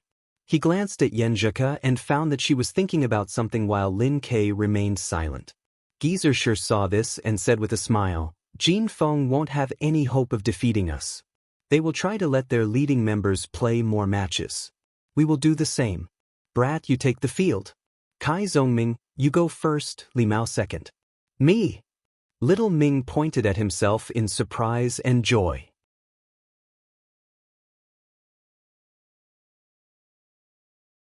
Chapter 387. Faced with Kai Zhongming's overjoyed question, Geezer sure nodded slightly and said, experience it well. Okay. Little Ming almost burst into tears. After waiting for so long, did he finally have a chance to start the match? According to Coach Shi, Jinfeng's team was probably ranked from weakest to strongest. If he stunned them with his verbal cannon, he might be able to easily defeat Lu Chunlai, who was also a professional 9th pin fighter, and get the first kill. He would show off in front of Fang Yuan.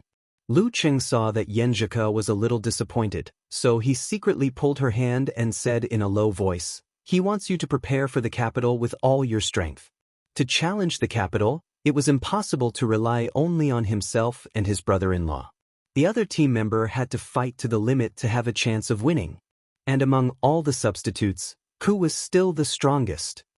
I hope so, Yenjika replied in a low voice. She was looking forward to the semi-finals and envious of Kai Zhongming and Li Mao who were about to enter the arena. In the locker room of Jin Feng University Martial Arts Club, Wei Rong, the leader with dyed blonde hair, looked at Coach Zheng Fei. Seeing that he didn't say anything, he simply patted the surface of the bench and said to Gao Xingli, Lu Chunlai and the others, everyone is not very confident in this match. I know my place.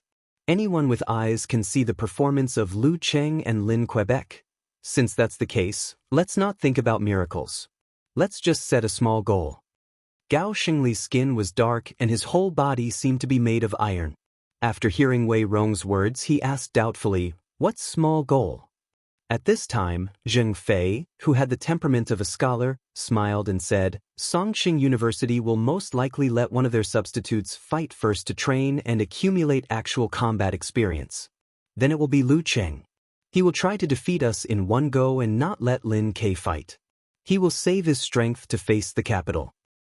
Then our small goal is to not let Lu Cheng fight 1 against 3? Gao Xingli asked again. Isn't it easy to not let Lu Cheng fight 1 against 3? Lu Chunlai, who was good at ridiculing, laughed and said, if we lose to Songqing University's substitute, Lu Cheng can only fight 1 against 2. From a logical point of view, there was no problem. After rolling his eyes at Lu Chunlai, Wei Rong took a deep breath and stood up. I hope the 3 of us can defeat Lu Cheng in a tag team battle. The chances are slim, but it's not impossible. Lu Cheng still has to consider the semi-finals, so he won't fight too hard. I think he'll quit while he's ahead. Sheng, you fight in the first match. Try to defeat Songqing University's substitute as quickly as possible. Try to maintain your peak condition and challenge Lu Cheng. Use the method of injury for injury to fight against him. Fight against his conservative mentality. Good. Gao Xingli spoke with a faint metallic voice. Wei Rong pointed at himself and said, I'll be the second one to go up, followed by Lu Cheng. Chunlai, you'll be the last one to finish up. I hope you can see some hope of winning. No problem. Lu Chunlai didn't feel any pressure. After the name list was submitted, Jin Feng and the others pushed open the door to the locker room and walked to their seats. Before they could sit down, they heard a burst of noise from all around, as if a tide was about to come. Songqing University's group of people came out of the locker room. Wei Rong and Gao Shengli looked at each other. At the same time, they had a deep understanding of what was called unequal treatment. What greeted them just now was only sparse applause and the sound of trumpets. After a short pause, they knew that Songqing University's main roster wasn't Lin Kei's name. Aren't they looking down on us too much? The veins on Wei Rong's forehead throbbed, and his voice involuntarily rose. Songqing University actually let their second leading general go? Were they confident that Lu Cheng could hold back 10,000 people? Yes, he was very powerful. He was almost on par with Ren Li and Peng Lin. He had a small chance of defeating their own team, but it wasn't 100% guarantee. They were looking down on us too much. What did they think we were? Fish belly? The anger of being looked down on and looked down on emerged in the hearts of everyone in Jinfeng University's martial arts club. After looking at each other, Wei Rong glanced at the waving referee and said to Gao Shengli, "How can you bear this?"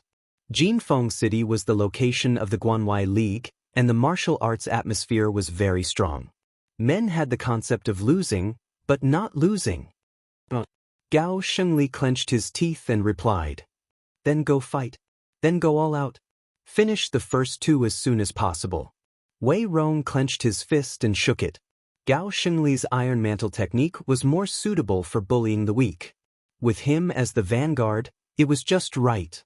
In the Songqing University Martial Arts Club seating area, after Li Xiaowen passed on Jinfeng's roster, Kai Zhongming's mouth was half open. He was stunned and subconsciously turned to Geezer Shi. "Didn't you say that Jinfeng would go from weak to strong? What happened to the professional ninth pin Lu Chunlai? What happened to taking the first clear and showing off?" Thinking of the Jinfeng video and Gao Shengli's image of a chimpanzee, student Xiaoming couldn't help but shiver. It was as if he had returned to the past, to the bloody history of being ravaged by the former president, Qin Zhonghua, another chimpanzee. Geezer Shi didn't even lift his eyelids. "I just said it casually. Do you really need to analyze it seriously to fight Jinfeng?" Lu Qing held back his laughter and patted Talker's shoulder. With a solemn expression, he said, "My condolences. It's time to go on stage. The referee is signaling." Kai Zhongming glanced at the ring and blurted out, "How should we fight?" "Make good use of the conversation time." Lu Qing gave a sincere suggestion. "Knock him out with words and then seize the opportunity?" Student Xiaoming asked thoughtfully. "No, what I mean is, make good use of the conversation time and have some fun. At least you can take advantage of him verbally, right?" Lu Qing chuckled. "For a person like Talker, the more you comfort the more useless it is.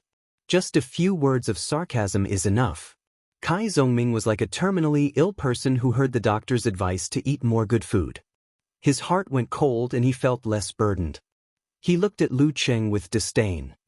"I, Kai Ritian, am going to defy the heavens." "Not bad. You're in a good state." Lu Qing praised. Kai Zhongming reached out his right hand and punched everyone one by one. Finally, he punched Lu Qing's shoulder and walked up the stone steps with the attitude of wind blowing and water freezing. He stepped into the ring and stood in the center. He looked at Gao Shengli, whose eyes were filled with anger. His mind raced as he thought of a strategy. The referee waited for the electronic clock to hit the hour. He raised his hand and said, "Conversation time starts now." Kai Zhongming glanced at his opponent, weakly, and said sincerely, "We're not looking down on Jinfeng. We're just taking a risk to enter the finals." Gao Shengli had never met anyone who used conversation time to explain something like that. He was momentarily stunned and didn't know how to respond. Kai Zhongming continued, minding his own business. "Capital is very strong. We have to use every ounce of strength and squeeze every ounce of potential out of them to have a chance of winning. Lin Kei doesn't have abnormal stamina like Lu Cheng. He can't be full of energy after a day of rest. So we can only let him rest this round and face Capital in peak condition. That makes sense?" Gao Shengli thought carefully and couldn't help but nod slightly. Kai Zhongming maintained a sincere attitude. "We know that Lin Kei resting will make this round uncertain. But in order to win capital, we can only do this and take a risk. It's not that we're looking down on you guys, he laughed bitterly. We're walking a tightrope. Seeing him speak so sincerely and politely, and mocking his choice, Gao Shengli's anger was extinguished little by little. He put down his guard and nodded slightly. If it were us, we'd probably do the same. After all, Lu Cheng has the strength to fight 1 against 3. Hearing this, Kai Zongming laughed and said as if he regretted not having met him earlier, and this is also a chance for us, the substitutes, to see what it's like to be the weak against the strong, to see how powerful the iron shirt of the Dan stage is. Otherwise, if we put Lin Ke in the position of holding the field, there's a big chance that he won't have to compete, right? This guy's words are very pleasant to hear. Gao Shengli's heart warmed. He looked at Kai Zongming's eyes and said modestly, it's not as good as Golden Bell Cover, Vajra, Unbreakable Divine Art, Immortal Flesh, Jade Formula, etc. It's all the same to me. Anyway, they can't break my defense. Kai Zongming seemed to use the conversation time as an opportunity to chat, making Gao Shengli's mood better. In the end, he deliberately looked around and said in a low voice, I'm sorry. Actually, the coach has another reason for sending me on the field, and that is to polish and train. Why did he choose me and not the other substitutes? Well, you've seen my information and previous fighting videos, right? I know some information, but I've only seen 2 videos. Gao Shengli said frankly. I only officially joined the special training team last February. Before that, I was just fishing in 3 days and drying the net. After many years of martial arts training, I'm still only of amateur 5th pin. Kai Zongming sighed and looked proud. After 9 months of special training, I reached professional 9th pin from amateur 5th pin. Now look at my chi and blood. I'm strong 9th pin, right? Yes, you've only been practicing martial arts for 1 year and 2 months? Gao Shengli was a little surprised. When he looked at the information, he only paid attention to the opponent's current level and didn't explore the story behind his growth. This kid's talent is not bad. Is this the reason why their coach sent him on the field to polish him? Yes, so I still have some talent. Kai Zongming smiled. This is one of the reasons why our coach thinks highly of me. He glanced at the electronic clock and coughed twice. The other reason is, while Gao Shengli was concentrating on the answer, the referee suddenly raised his right hand and swung it down. Begin. The conversation time was over. What was the other reason? He had a supernatural ability? He had a talent for fighting? Encountering a cliffhanger, Gao Shengli couldn't control his imagination for a moment. At this time, Kai Zongming had already closed his mouth. Using his spine as a bow and his legs as a bowstring, he shot out like lightning. With just a pounce and a step, he was in front of his opponent. Bam! Kai Zongming's shoulders exploded with strength. His right hand stretched out, 5 fingers flicked, and directly grabbed Gao Shengli's eyes. No matter how powerful the iron mantle was, it still had a weak spot. At the same time, he clamped his tailbone, tightened his thighs, and kicked his right leg between his opponent's legs. Up and down kick. At this time, Gao Shengli suddenly realized that Kai Zongming had deliberately stopped there to distract him and create a good opportunity for a sneak attack. His previous sincerity, respect, and politeness were all in act. He only said those words to make her lower her guard. With a boom, Gao Shengli's heart burned with anger. The anger from being deceived, the anger from being treated with kindness, and the anger from being insulted. He actually thought he was a good person. He thought he was sincere and not bad. Gao Shengli fiercely twisted his waist, using his thighs to block his opponent's kick. He lowered his head and aimed his forehead at his opponent's finger. Dunk. Kai Zongming kicked his opponent's bulging thighs. It was as if he had kicked an iron plate. His 5 fingers suddenly softened, changing from a grab to a press.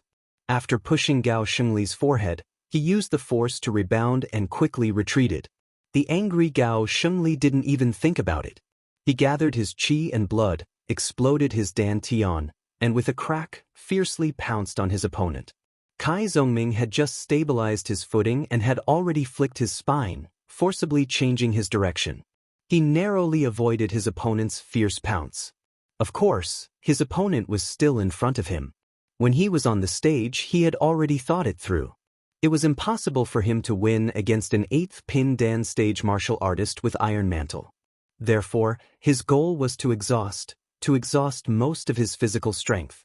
In order to achieve this goal, he had to provoke his opponent and not let him have time to calm down. This depended on the design of the dialogue. It just so happens that I'm very good at this. Come hit me. Student Little Ming's thoughts flashed through his mind.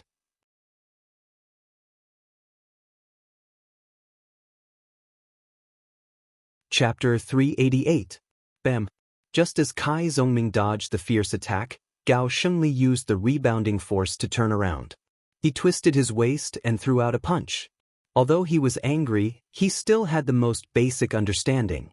He could only complete the double explosion. He couldn't do it unless it was the most critical moment. Kai Zhongming felt the wind blow as soon as he changed direction. He didn't have time to dodge. His thigh muscles and calves twisted inwards. He twisted his feet horizontally and sent a drilling force to the ground. Crack! The ground sank. Kai Zhongming's legs straightened. His waist and back tightened. He suddenly raised his right arm and threw a powerful punch at his opponent's attack. Moving mountain fist. This was a fist technique famous for its strength. Geezer Shi first taught it to Guqing to complement her innate strength. Unfortunately, after Guqing mastered it, her strength improved quickly. However, she still couldn't compare to others. She was also attacked by the new members of the martial arts club. She was disheartened and her hopes were dashed. She chose to withdraw from the special training team. She withdrew, but this fist technique was still practiced by everyone. This was because they had almost mastered the 24 blizzard strikes. They had to find something new to make up for their lack of skills. Bang! The two fists, which were known for their strength, collided in midair, making a muffled sound. Kai Zhongming's realm was lower after all, so he felt like he was being pressed down by Mount Tai. His arm bounced back, and his feet took a step back.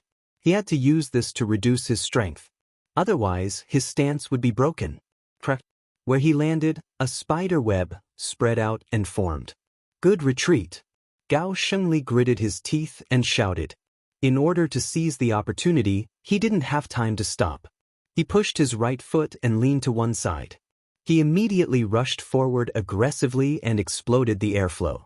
Facing this, Kai Zhongming didn't have his usual slickness.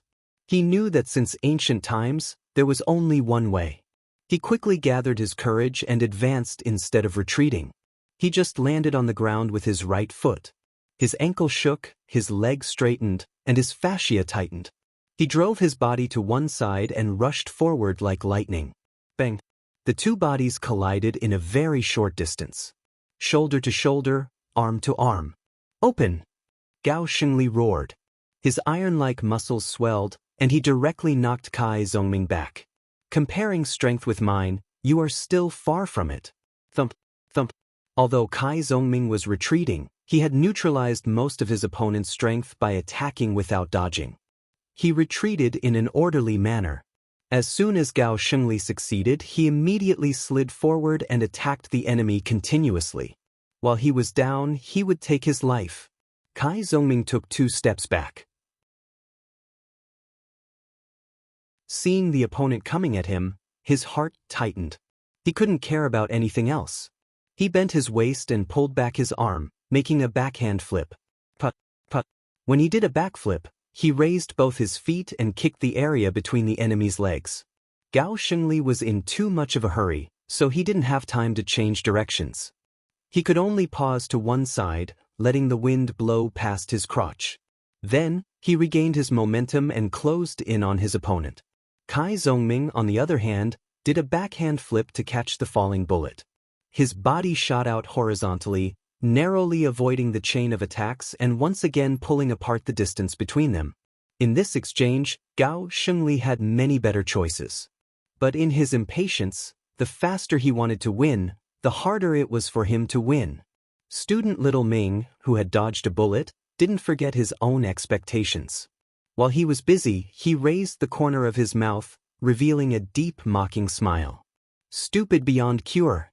You've been fooled, haven't you? Seeing Kai Zhongming smile from the corner of his eye, Gao Shengli tried to suppress his anger. His mind buzzed and was completely occupied by a red color. I've never seen such a provocative person.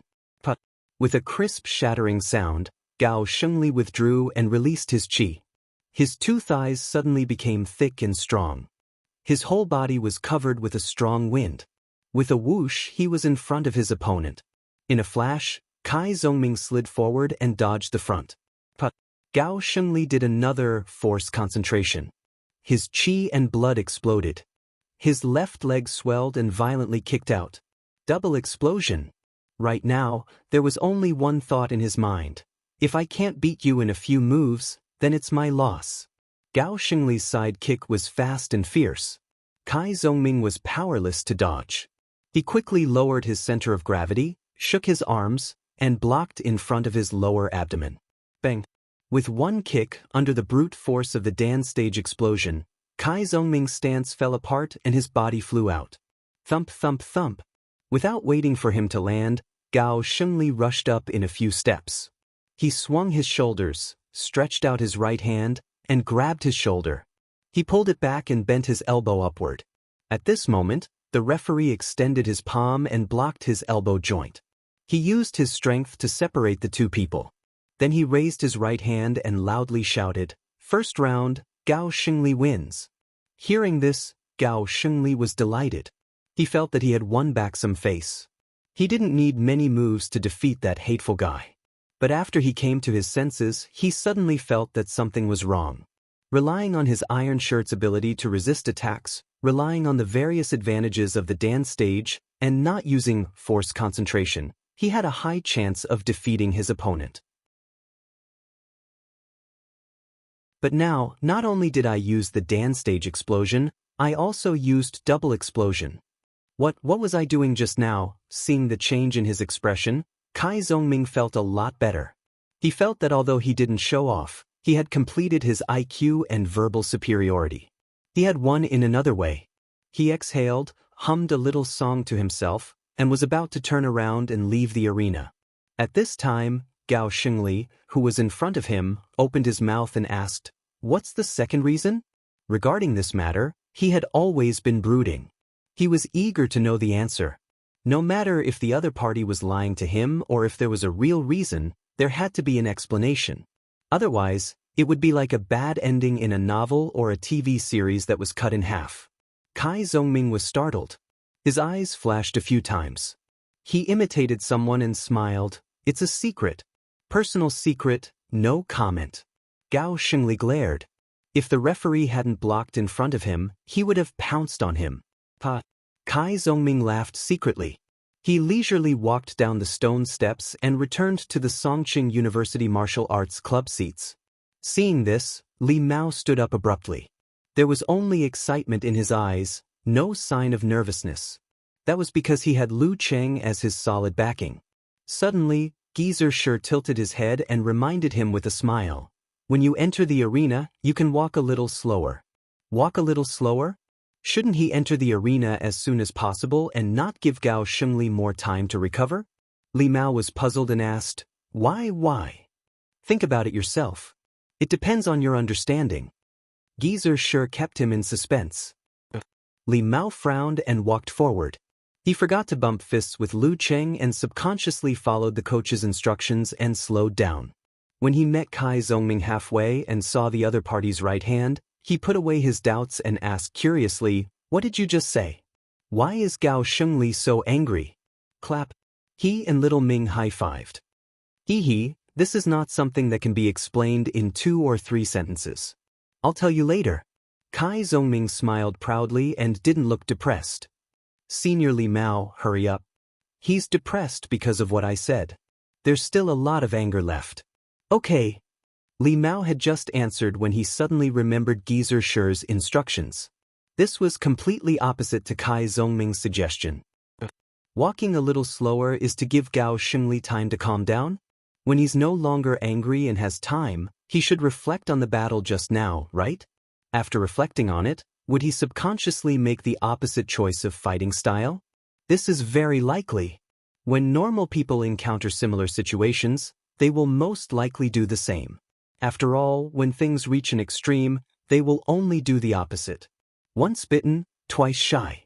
What's more, only a few seconds and a little more than a minute have passed. In other words, Gao Shengli will be cautious and conservative. He won't use force concentration again. This is my chance. With a clear mind, Li Mao looked at Gao Shengli in the center of the ring and slowed down again. While waiting, Gao Shengli adjusted his breath and deeply regretted his previous anger. Didn't he say to save Cai Zongming and Li Mao and save most of his energy to wear down Lu Cheng? In the end, he actually used up more than half of his Dan stage explosion on a nobody. Vaguely, he could imagine Senior Wei's disappointed eyes and Lu Chuanlai's private complaints. He felt bad and decided to make up for it from the second round onwards. I can still beat a professional 9th pin fighter with just Iron Mantle. Cai Zongming returned to his seat with a proud face. He looked at Lu Cheng and said, I found that Gao Shengli explodes at the slightest touch. Quick, hurry up and ask me how I provoked him. How could Lu Cheng not understand him? He only laughed and said, I think it's because you're too cheap. You belong to the category of people with negative supernatural abilities. Yeah, you have the aura of, I want to beat you up when I see you. Hey, do you know how hard I work? Every time, I have to put in a lot of effort to control the primordial force that wants to beat you up. Cai Zongming looked at him from the corner of his eyes. He was angry and amused at the same time. Next time, let's perform a crosstalk.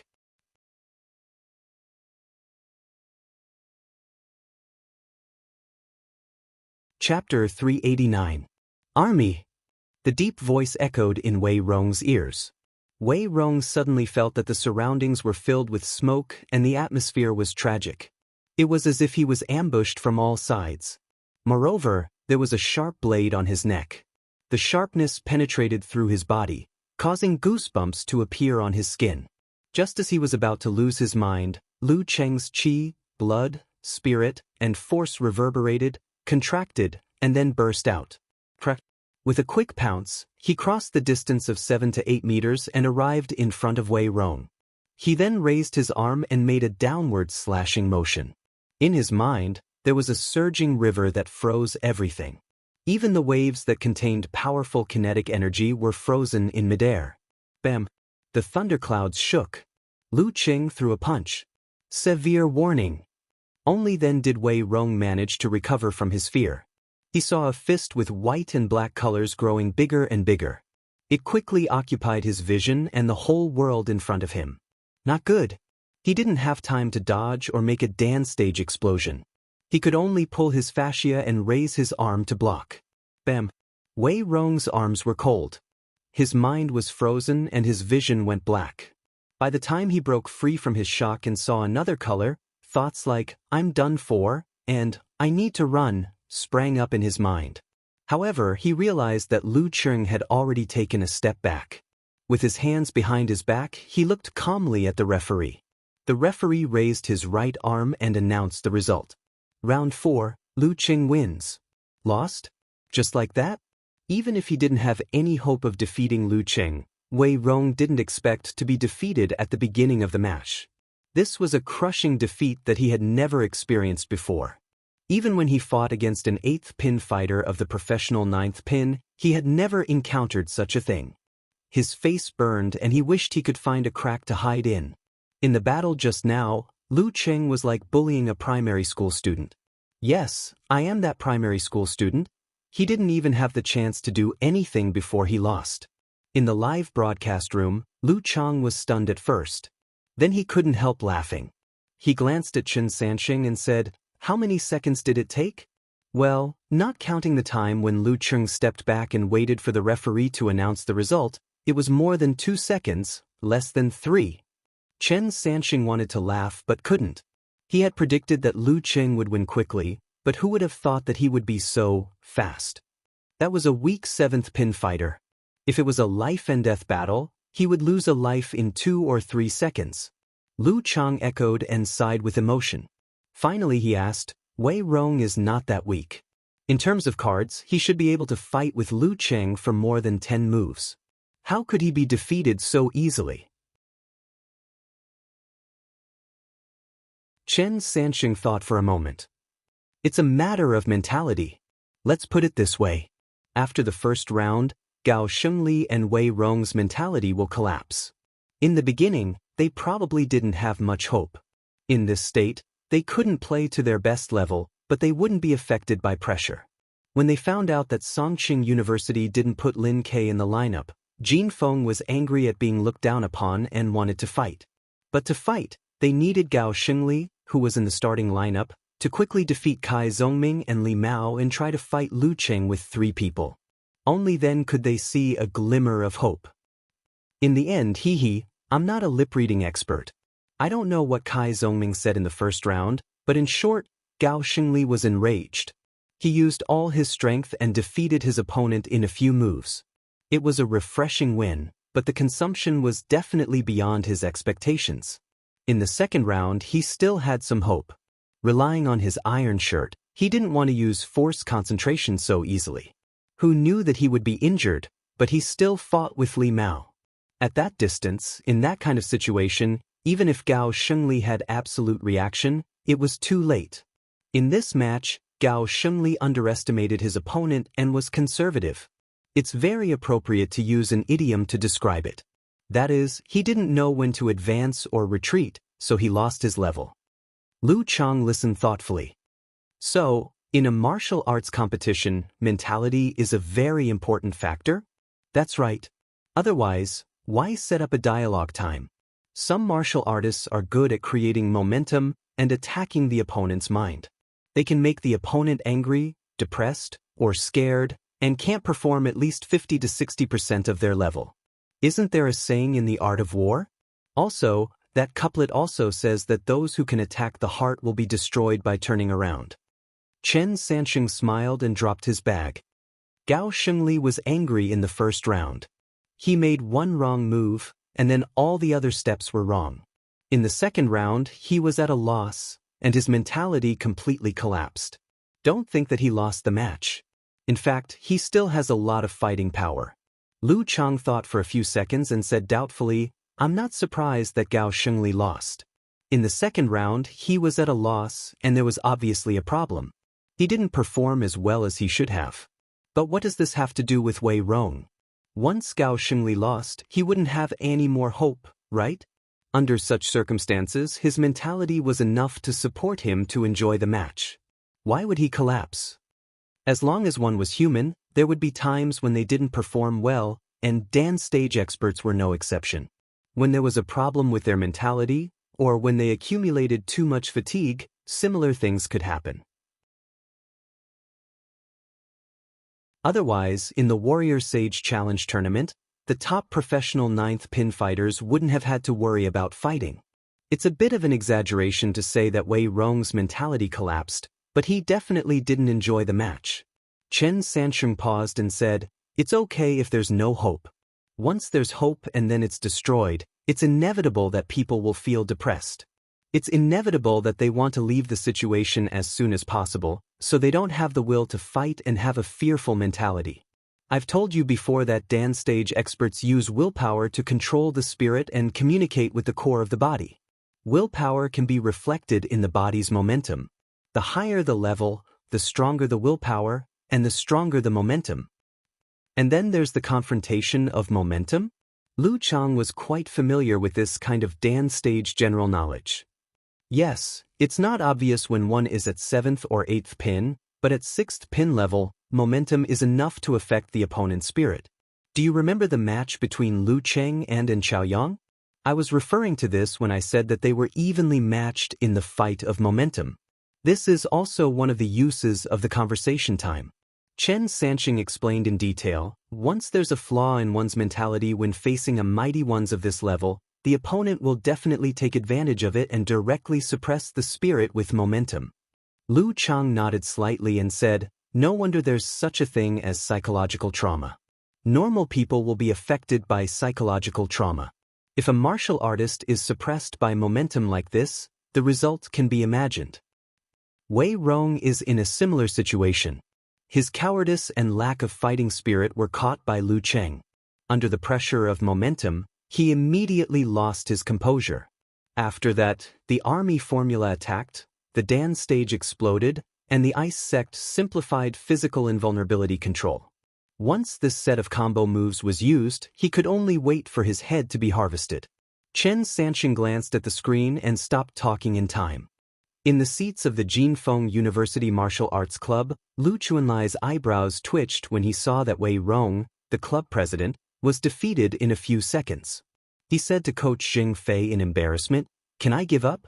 Before he finished his words, he was immediately stared at by Gao Shengli's bloodshot eyes.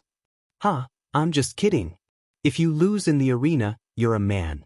If you give up directly, you're a eunuch." Lu Chunlai laughed dryly and stepped toward the stone steps.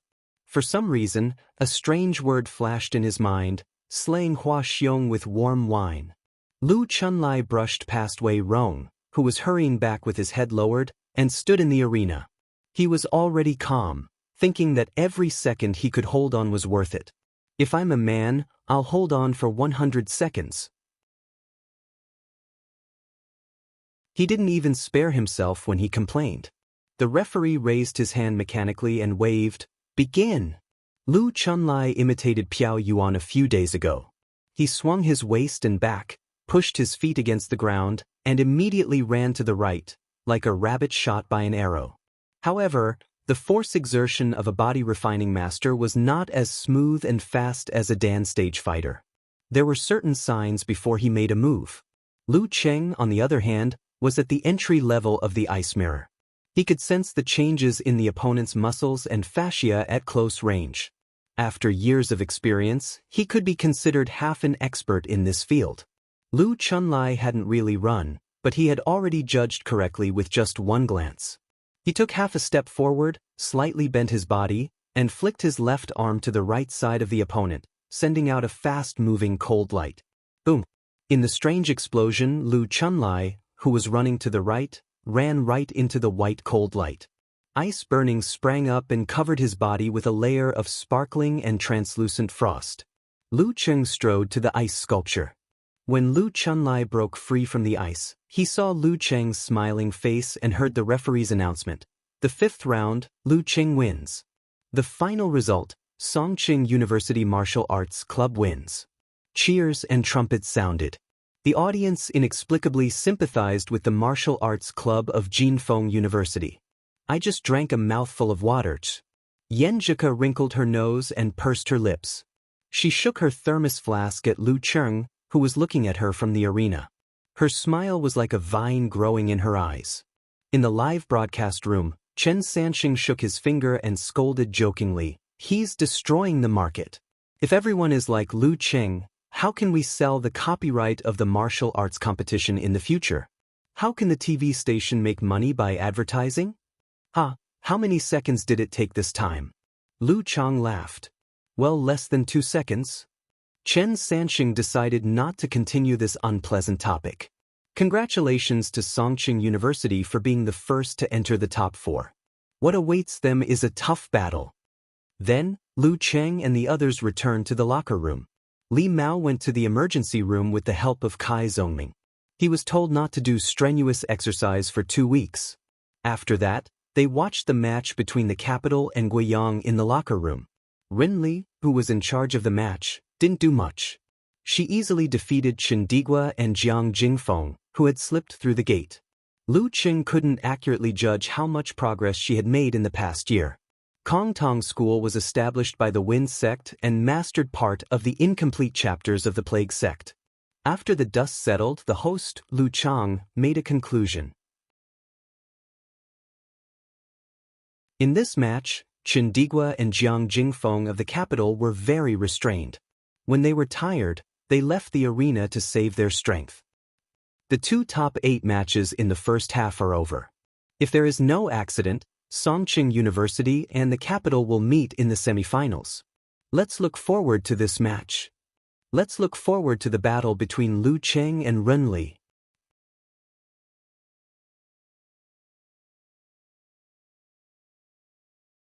Chapter 390. In the locker room of Songqing University Martial Arts Club. After watching the match between Capital and Guiyang, Geezer sure clapped his hands to attract the attention of Lu Cheng and the others. He coughed and said, "Don't go out for supper tonight to celebrate the top 4. Go to bed early and train as usual tomorrow. There are only 3 days left until the semifinals." He smiled and said, "I understand. This old man understands. You guys aren't tired at all. I'm just using this method to make you guys tighten that string of yours. Challenging the imperial capital should be like challenging the imperial capital. You can't be lax anymore." Hearing Geezersher's words, Lu Cheng and Yenjika looked at each other, feeling a little nervous and a little excited at the same time, as if a big battle was imminent. "Yes, Master, Coach." They answered in unison, their thoughts drifting to that night 2 days later. Whether they would soar to the top or not, they still needed to accumulate experience. It all depended on this battle. On the way back to the hotel on the bus, the topic of their conversation had shifted from the easy victory over Jin Feng and the correct nickname of Talker, to the matters related to the Capital Academy Martial Arts Club. The atmosphere was high. When they were about to get off the bus, Yenjika, who was talking about Ren Li's martial arts, suddenly covered her mouth and laughed. "What's wrong? What's so funny about Ren Li's martial arts?" "I thought of an illusion," Yenjika said in a light tone. She jumped off the last step of the bus and jumped to the door of the hotel. "What's the story?" Lu Qing smiled as he watched the girl's every move. He walked behind her unhurriedly. This caused Kai Zongming to whisper into Li Mao's ear, "Look at Cheng, this smile, damn, I can see the hint of a doting smile." Li Mao said enviously, "I also want a girlfriend to give me a doting smile." "Hey, Talker, don't talk about Cheng. Aren't you like this in front of your girlfriend?" "No, in front of my wife, I smile more humbly." Kai Zongming spread his hands and said, my taste, a mortal like you won't understand." On the other side, Yenjika rolled her eyes and said with a smile, "Kongtong School is based on the unique skills of the Wind Sect and has mastered a part of the incomplete chapters of the Plague Sect, right?" Lu Qing answered. Because the martial arts of the Plague Sect were incomplete and lacked the most profound content, the seniors of the Kongtong School tried to incorporate it into the martial arts of the Wind Sect and create Road to the Underworld, a killing move of the Plague Sect for physical invulnerability. As a result, they came up with a bunch of weird martial arts. Hand in hand, Yenjika and Lu Qing walked into the hotel lobby and shared the illusion they knew. "How strange?" Lu Qing asked with great interest.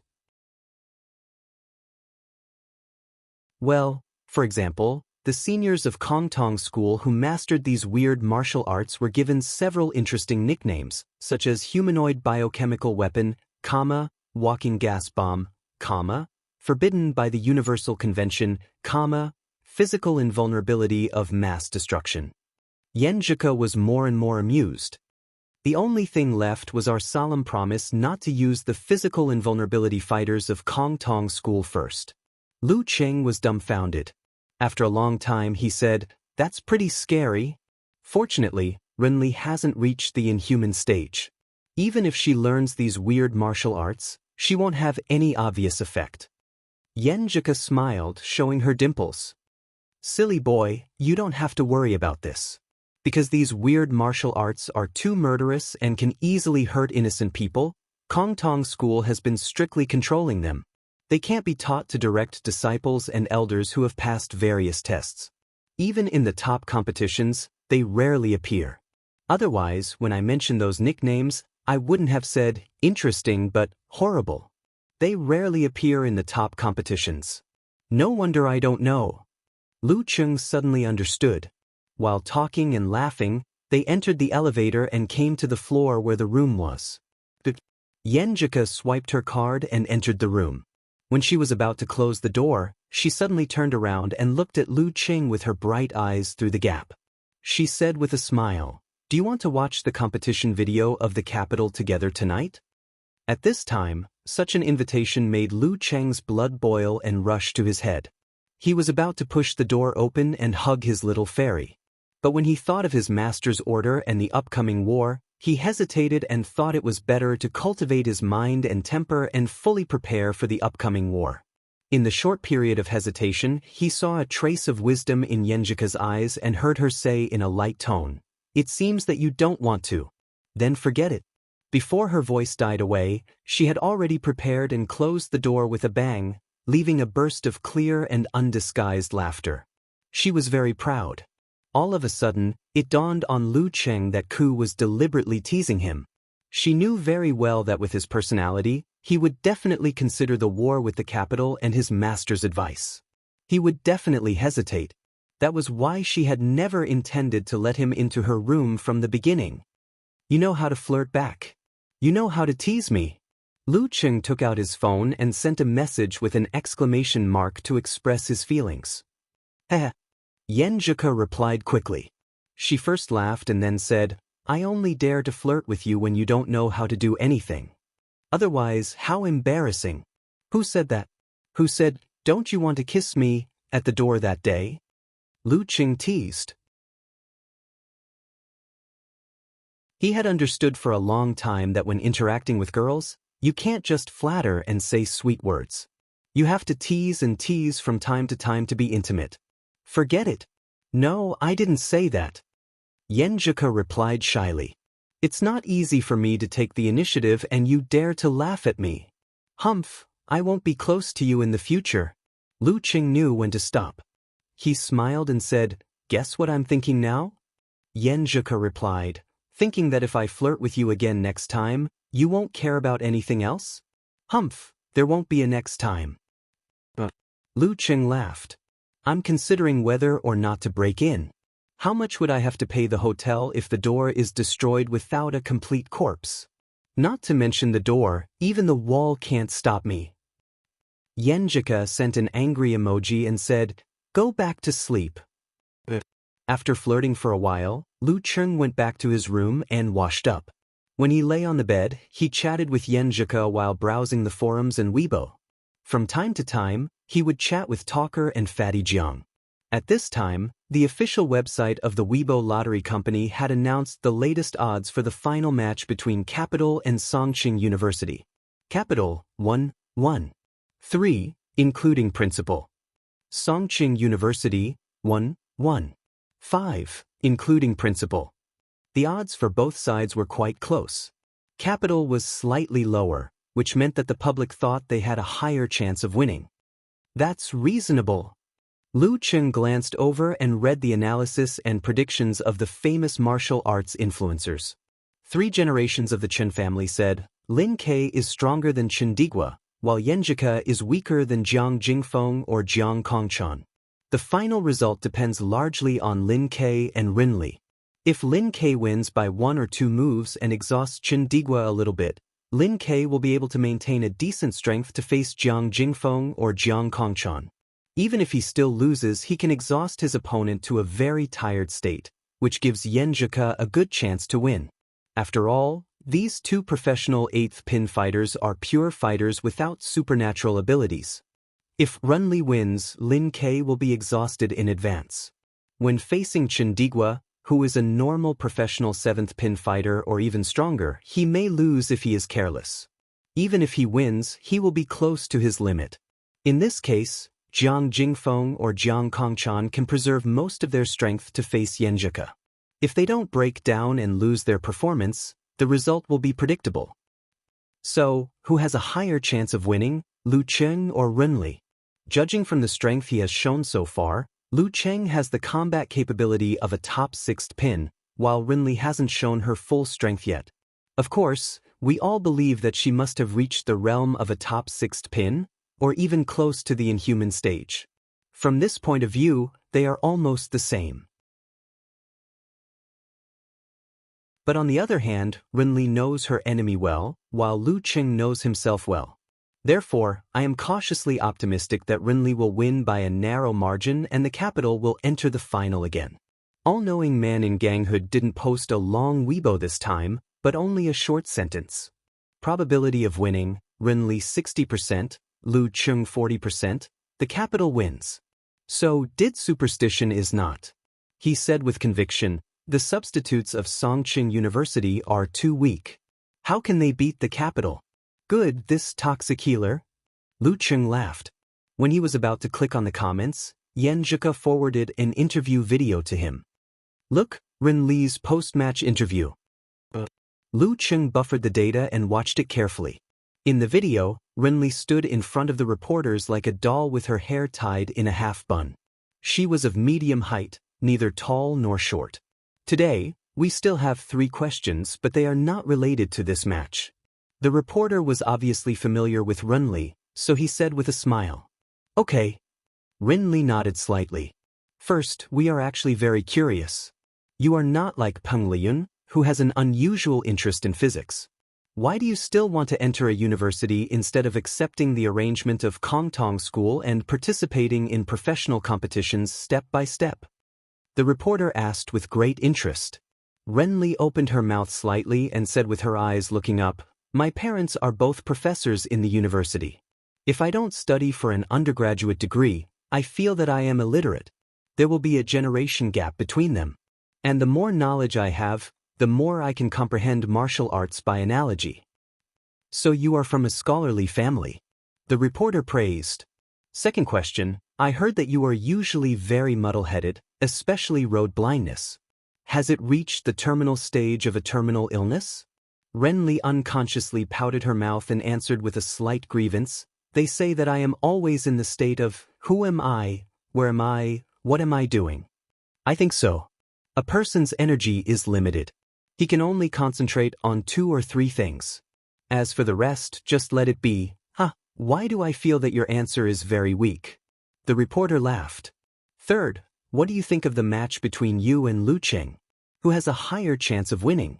In terms of strength, it's 50-50. Let's see who can perform better on the spot. Ren Li answered sincerely.